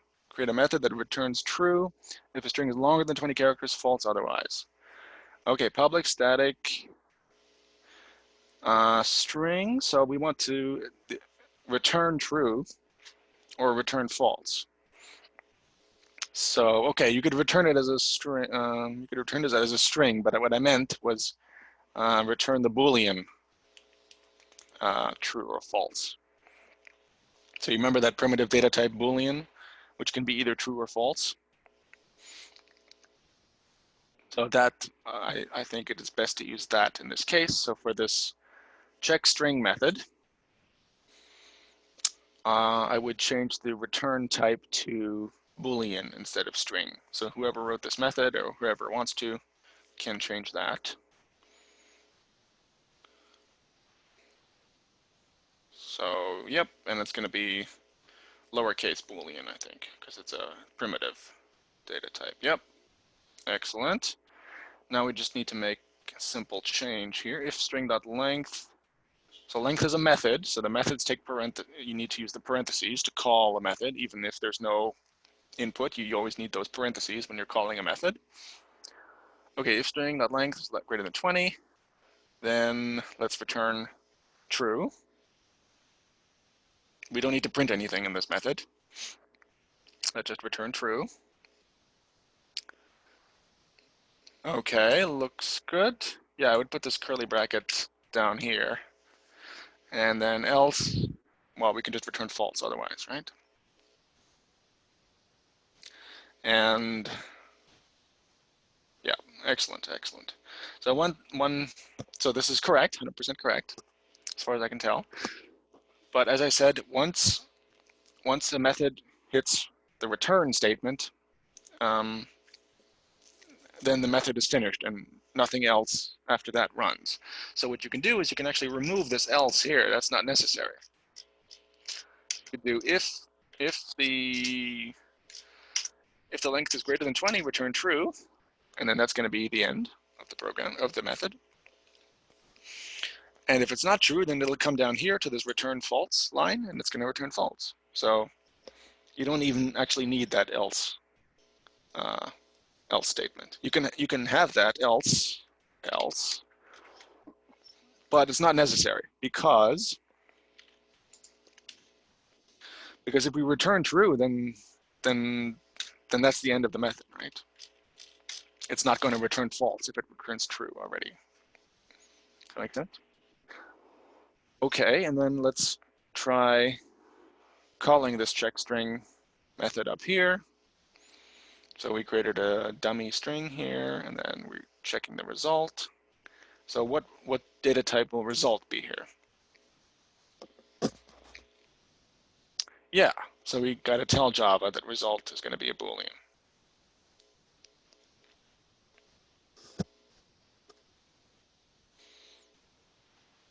So we're creating a variable result.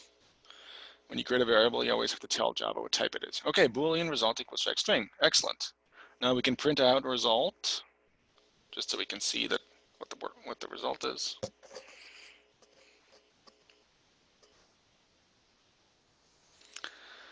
Okay, excellent. Excellent, looks good to me. So it's going to be true if hello world is longer than 20 characters. I don't think it is, so it should print out false, I guess. But let's see after we run it. Let's go to the next question, first of all. Create a method that returns dog. Okay, so you always have to tell Java what you're returning, what the data type is of the thing that you're returning. And it could be a string, it could be a Boolean, it could be an int, but it could be any data type, including data types that you create. So for example, it could be dog. So create a method that returns a dog. So in order to be able to return a dog, we first have to create a dog class, right? So this is a bit of a tricky question. So let me go to the top here and create that dog class. So int age equals 10, let's say, int color equals black. Okay, let's just have this simple class with 2 attributes. Now we can create dog objects from this particular dog class, right? So if we go back down to our method that returns a dog here. So the name of this class is what? It's dog. So first of all, for methods, I would not use a capital letter for the first letter. So let me rename this as, let's say, dog producer, let's say, okay? Because this method will give you a dog, so I'm calling it dog producer. And create a method that returns a dog. Okay, we don't actually need any input, so I will delete that. And okay, now what do we return here? Someone's trying to return dog, but what is dog? How can we return a dog object? First, we have to create a dog object, right? So can someone do that? We've created the class, so now we can create some objects from the class. Yep, someone's typing out the right thing here. So now how do we return that particular pup? Yep, that's right. Okay, let's just return the dog, the whole dog, the dog object. So you can return pup, right? Not just the attribute, but the whole thing. I guess yeah, it's not very clear what I meant here to return the dog, but yeah, return the whole dog object, which is stored in the pup variable. So you can return pup, not pup.color, but just pup. And also, so what is the return type here?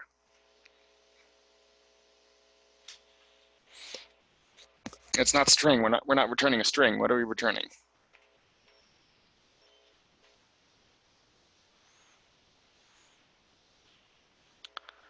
Well, we're returning something, so it's not going to be void. Well, yeah, okay. But we can be more specific than that. So what are we actually returning? We're returning this pup. What's the data type of pup? Dog. So why don't we put dog up there? Public static dog. That's right. So that's where the data type goes of the thing that you're returning in the method. So if it's a string, you put string here. If it's a Boolean, you put Boolean. If it's a dog, you put dog, right? Okay, now back in main, I'm going to scroll up here. Why don't we call that particular method? Okay, okay, so it's the dog producer method. So can we call the dog producer method in main?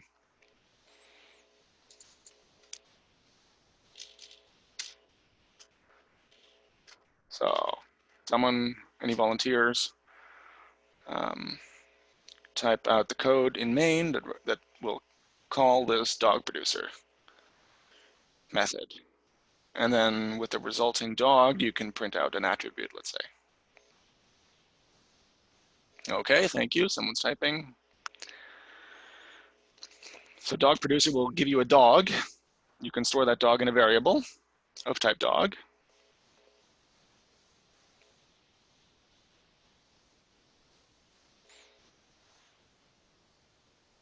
Yep, excellent. Okay, very good. And why don't we try printing out the age of that dog that was given to us by the dog producer? Well, so dog producer gives you a dog. You can call the variable age, but that's a bit confusing. I would give the dog a name, like whatever you want. dog one, or my dog, or Rover, or Spot, whatever your name is. Okay, dog one equals dog producer. Um, yeah, so let's first call the method that gives us a dog, and now on the next line, we can access the attributes of that particular dog. So yeah, dog one is now a dog, right?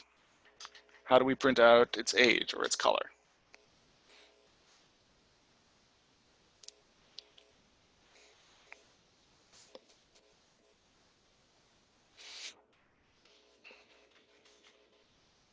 Yep, yep, that works. That should work. Okay, let's see if we scroll down. Um, okay, so I think that works. I'm going to comment out this line here. I think that should work for this particular method. So we're doing great. Let's go to the very last method that I asked you to write here. Um, we're not going to do the max of the int question. Sure, let's do the max of the int question. So I think the question was, did someone accidentally delete it or something? I don't know. That's okay.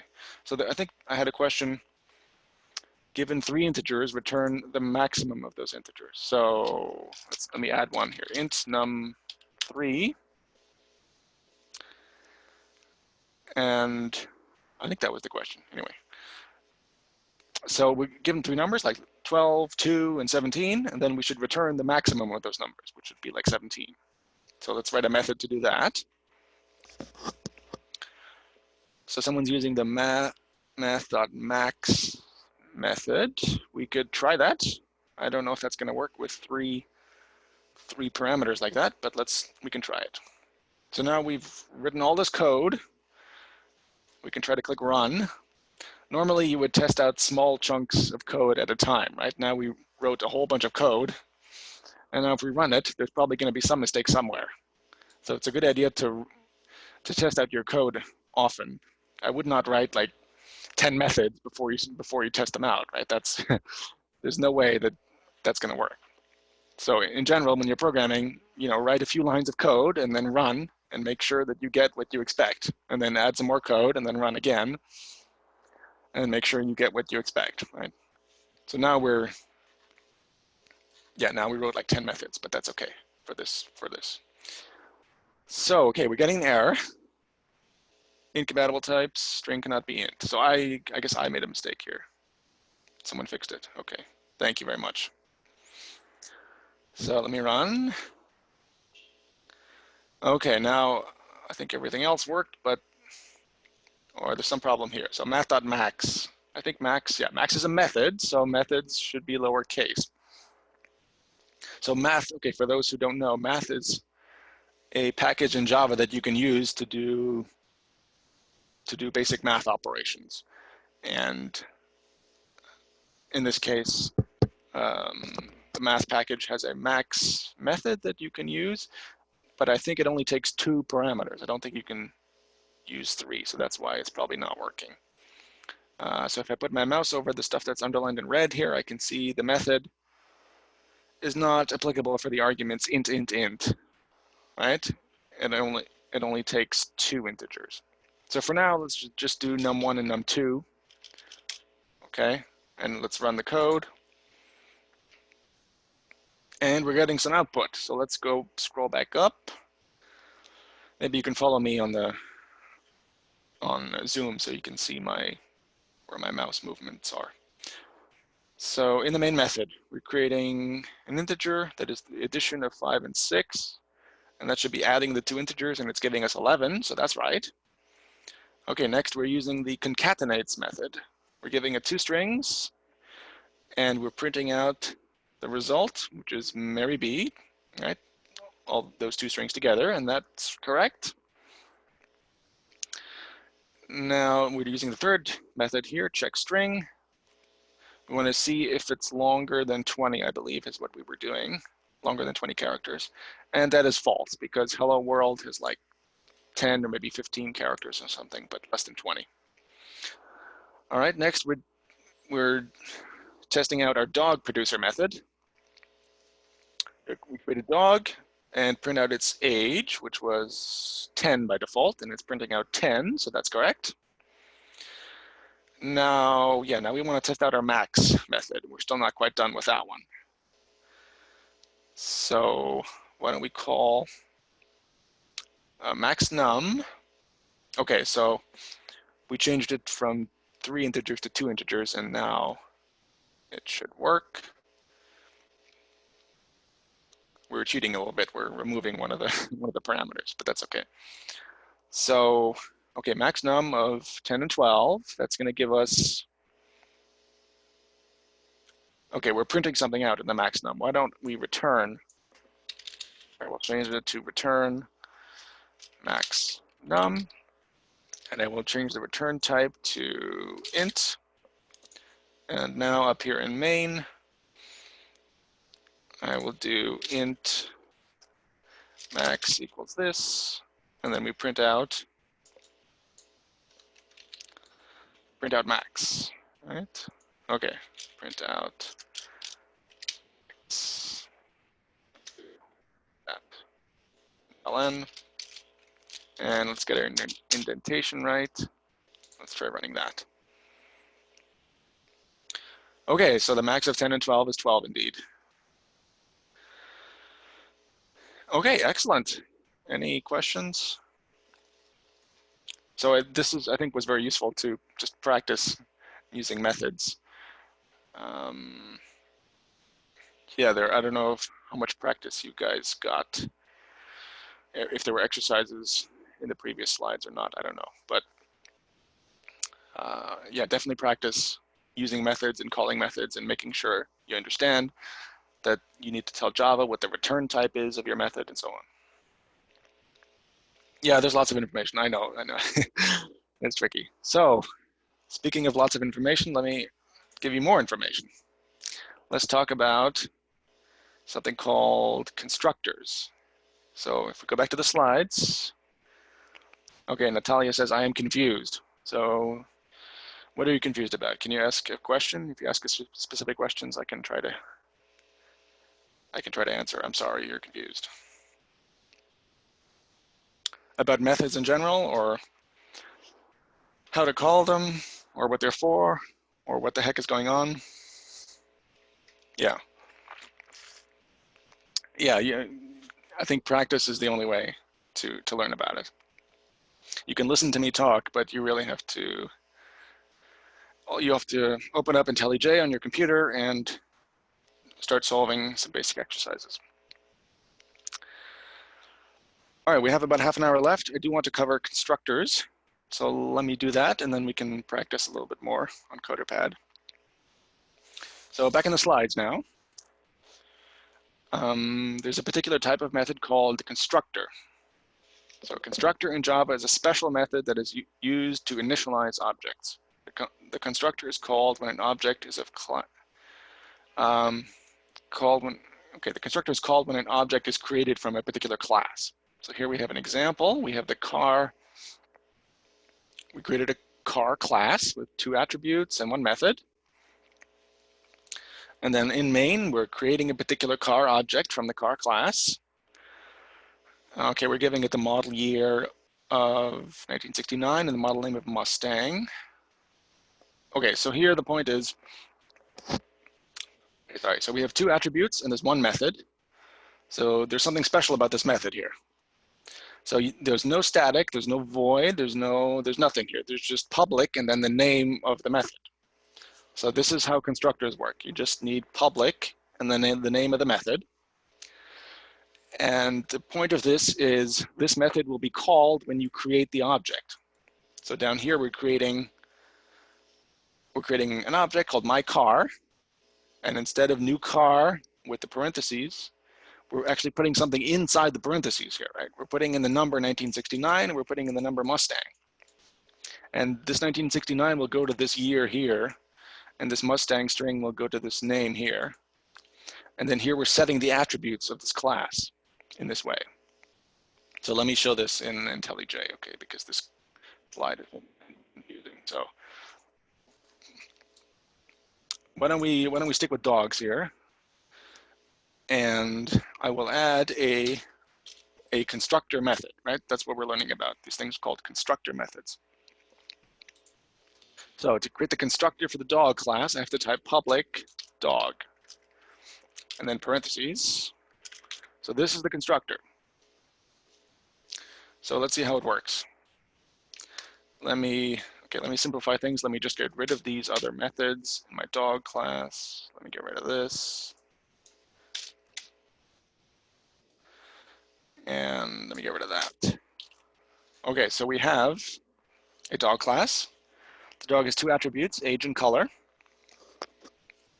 And let's actually get rid of the constructor here. Let's get it as simple as possible here.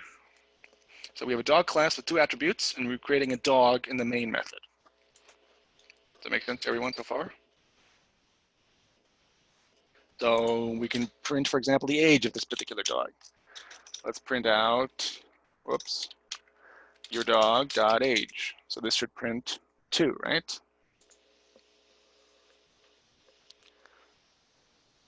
Okay, this will print 2. Now, okay, before we print out the age, let's set the age to your dog equals, let's say your dog is actually not 2 years old, it's actually 12 years old. So I'm going to set the age to 12 and then print it out to make sure it's changed properly. Okay, so now here in these two lines, we're first creating a dog and then we're changing its age. So with the constructor method, you could do this step automatically, sort of. You could add a method to your dog class, public dog, and then give it an integer here, int real age, and then set age equal to real age. And then down here in the main method, I could put 12 here, and then that way I don't need this line here. Print that out. And here the output is 12. So, okay, so this is a constructor method. Constructor method. Useful when you want to set attributes when you are creating an object from this class, right? Okay, so constructor methods are useful for setting attributes when you're creating a particular object from the class. So is everyone following what's going on here? So we're creating a dog object. Previously, we just had empty parentheses here when we created the dog object, right? But now we can actually put a value in here. And then this will call the constructor, the special method that does not have any static or void or return type or anything. What the constructor is actually returning is this object, right? But you don't need to put that here. So this is a constructor, public, and then the name of the class. So this constructor should have the same name as the class. I said that methods should start with a lowercase letter. I guess there's one exception, is when you have a constructor, it should have exactly the same name as the class. Okay, so uppercase D, O-G. And when you're creating an object like this, it calls this constructor method. And in this case, here, so we're setting age equal to the real age, which is the value we gave it here. And then when we print out the age, it'll give us this value that we gave it, 12, right? So let's see, maybe I can, okay, let me do this here. Okay, so we have a basic constructor. Right now there's nothing in the constructor. Let me just print out now running the code in the constructor. All right, so when we create a dog, that runs the constructor method. So I'm going to comment this out, let's say. So all we're doing in main here is we're creating a dog. But this should print out this text, because when we're creating the dog, it calls the constructor method. So let me run that to demonstrate that. So you see the output here is now running the code in the constructor. So just the creation of this dog printed out the string because we have the string inside the constructor. The constructor is a special method that's called when you're creating an object. Okay, and it's often useful for setting attributes of that particular object. So you could do something like what we had before. So age equals real age, and real age, age, string, real color. Okay, and then so you would do color equals real color. So again, note that age and color here are purple, which means they refer to these attributes here. Right? You don't need to do int age here because age already exists. Age is this variable up here, the attribute. Now, okay, now in main here, if you try to create a dog with the empty parentheses here, it's going to give you an error. It says expected 2 arguments, all right? Because we have these two parameters here, real age and real color. So when you create a dog, now you have to give it the real age and the real color.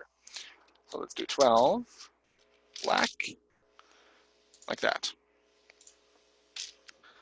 Okay, so that's how constructors work, basically. It takes time to try to understand it.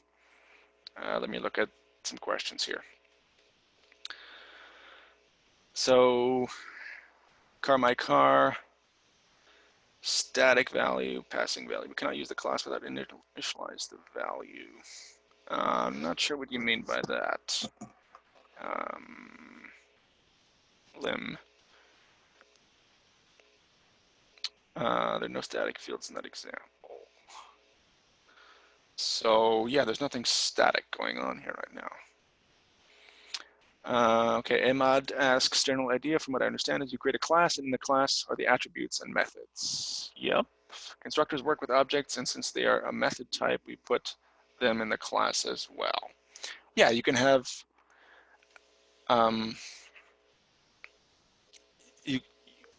well, before we didn't have a constructor, right? So there was sort of an automatic constructor that that Java gives you that is not visible to you, but you can create your own constructor.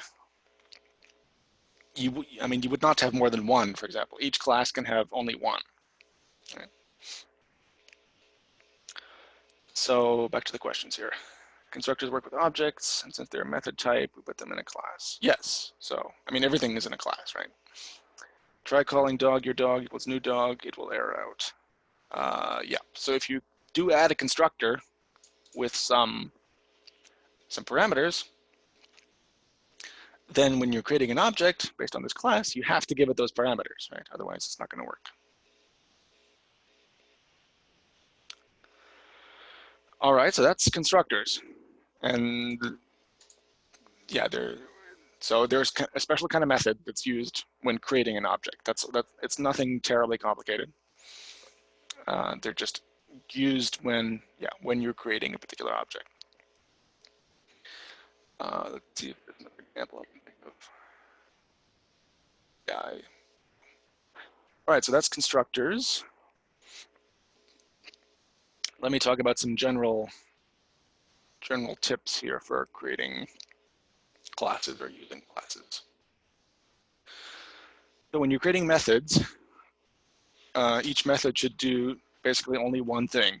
It's okay to have many small methods, right? That's a good programming style. One method should not do 10 different things, right?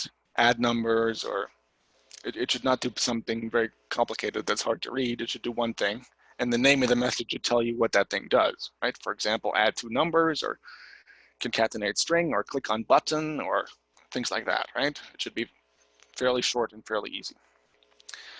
So for the parameters, Use all parameters in the method. Yeah, you don't want to create methods with parameters that you don't use, right? That would be a bit pointless. Let me give you an example. Let's say we have public static void example int a, int b, int c, int d, int e, right? Right. This method has 5 integer inputs, and let's say we just return a plus b and change the return type to int. Right here we're not using c and d and e, so that's kind of you don't need to have those there. So if you don't need to have those there, just remove them. Okay, it's just a simple point. Do not create methods with more than 7 parameters. Well, you can have as many as you want, but if you have if you have many, then it's hard to read and it's hard to understand what's going on. So try to break your problem into sort of small pieces that are more manageable. And check input data type. Yeah, that makes sense. Okay, I think we covered a lot here. I think we're basically done with the slides here. Here are some tips for creating good classes in object-oriented programming. A class should define only one type of object. So again, try to keep things as simple as possible. Don't create a class for many different things, right? Each class should refer to one type of object. The name of the class should be simple and descriptive and start with a capital letter.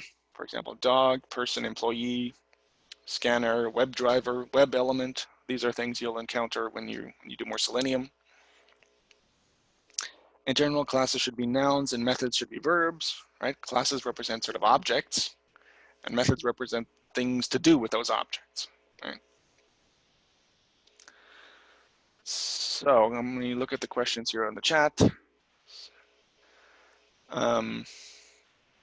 create a class, and that class their attributes and methods. Constructors work with objects, and since they are method type, we put them in a class. Yeah, try calling. Okay. So let's go back to the exercises here. Create a class. We did that one. Let's skip that one. Create a class with constructor, which will take parameter x. Okay, I think we did that. Any questions? Someone's got a question, so feel free to ask on the chat.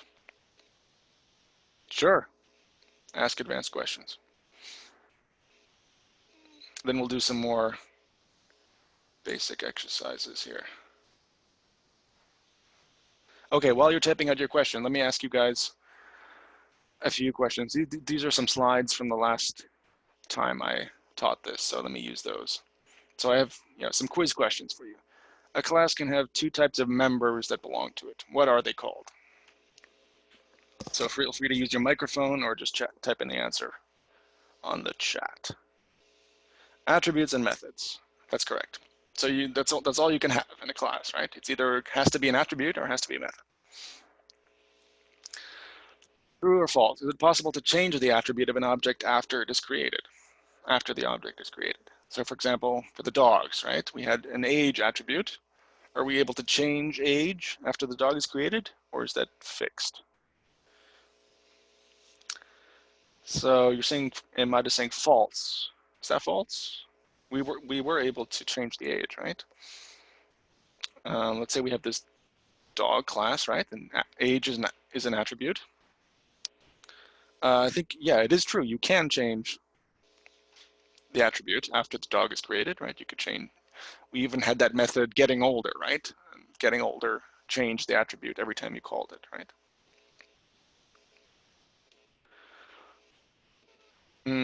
It's a class we can't.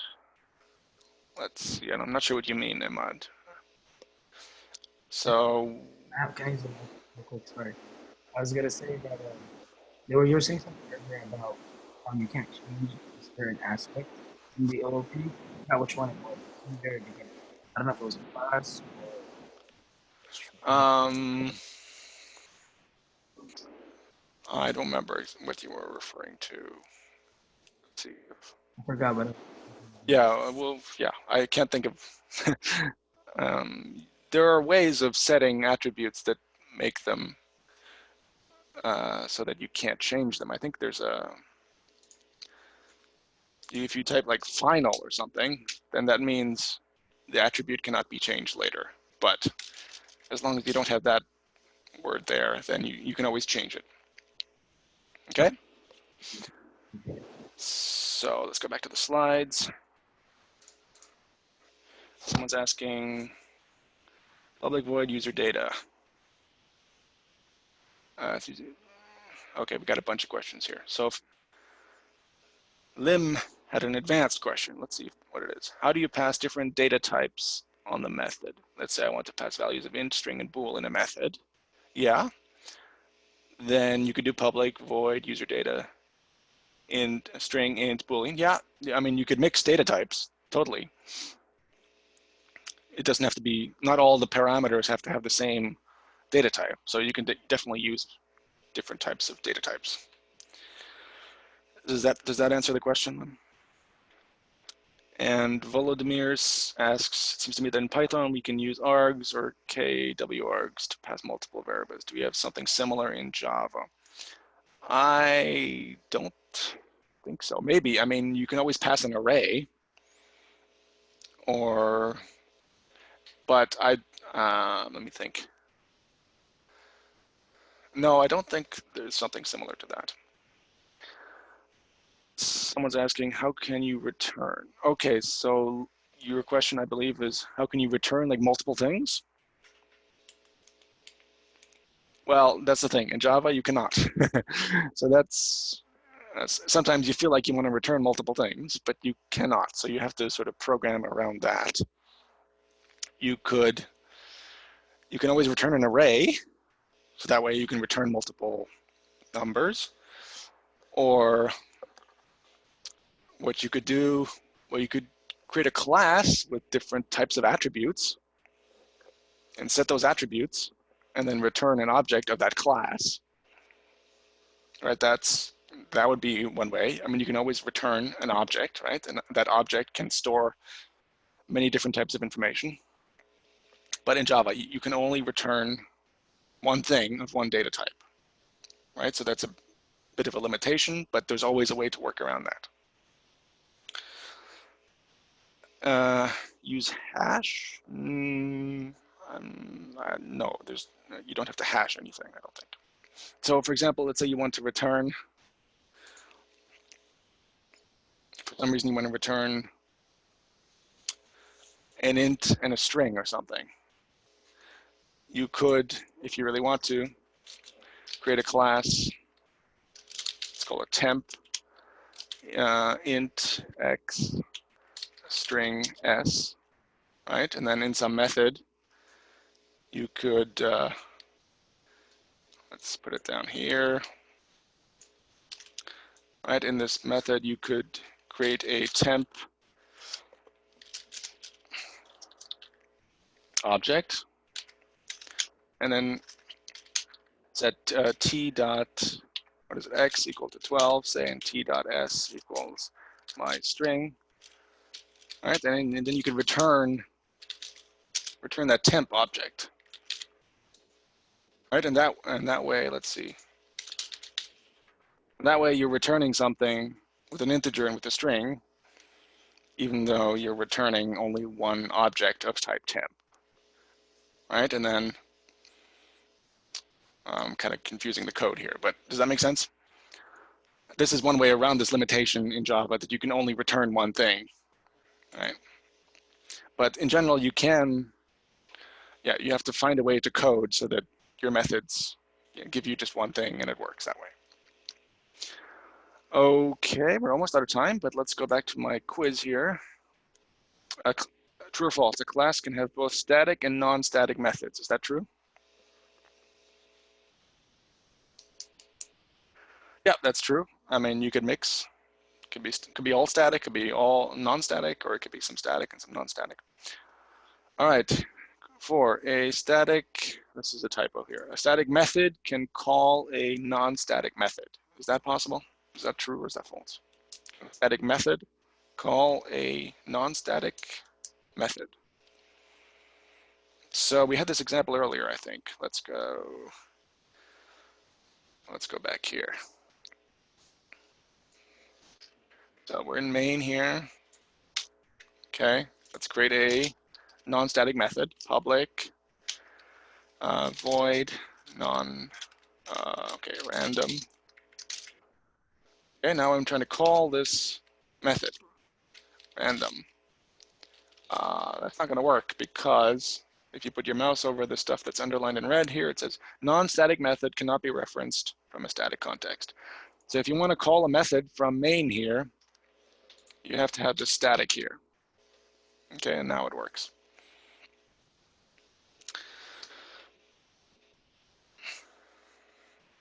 And yeah. All right, next question. True or false, all classes must have at least one attribute. Is that true? No, not true. So you could have an empty class, right? Let's go back to the dog class. Let me just empty it out. There's nothing in the class, but it's a valid class. You can create dog objects. Dog d equals new dog. You cannot get the age because there's no age, and you cannot bark because there's no bark method, but you can create an object where there's nothing in the class, okay? True or false, all classes must have at least one method. So yeah, that's false. As I just demonstrated, this particular class has no methods, but it's still a valid class that you can define in this way. It's useless, but it's possible. Okay, any questions?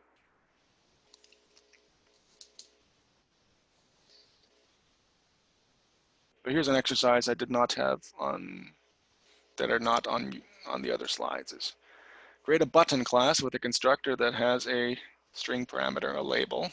Add one method called click that prints out this button has been clicked. Create a button with login as the label and click on it. So when you're using Selenium, you will interact with websites through Java, right? And websites, sometimes you need to click on buttons when you're on websites, right? And so when Selenium stores buttons on a website as objects, and those objects have methods. For example, there will be button objects that you will interact with, and you will use like the click method for that object to click on that button on that website. So these examples here may seem silly to you, but this will help you very much when you're using Selenium and when you want to automatically do test automation. You will interact with objects and call their methods and change their attributes and things like that. So this is very, very relevant to what you guys will be learning about in the next couple of weeks. So do try to get some practice. I believe you have homework on LMS. And if you have questions, please ask me on Slack. Other than that, I think we're pretty much done for today. Someone says, can you please post a slide? Yes, yes, sure. I think Azad will do that, or if not, I will do it. So yeah, I think you guys are doing great. Hang in there and keep practicing. And I hope that was helpful. What we went through today. It's a big topic and it takes a lot of time to process and absorb. So yeah, review the slides and review the video and get lots of practice. That's my advice. All right, thank you so much, guys. That was fun. I had a good time. I hope you guys learned a lot. And thank you for participating on the Coder Pad. And yeah, thank you so much, guys. See you guys later.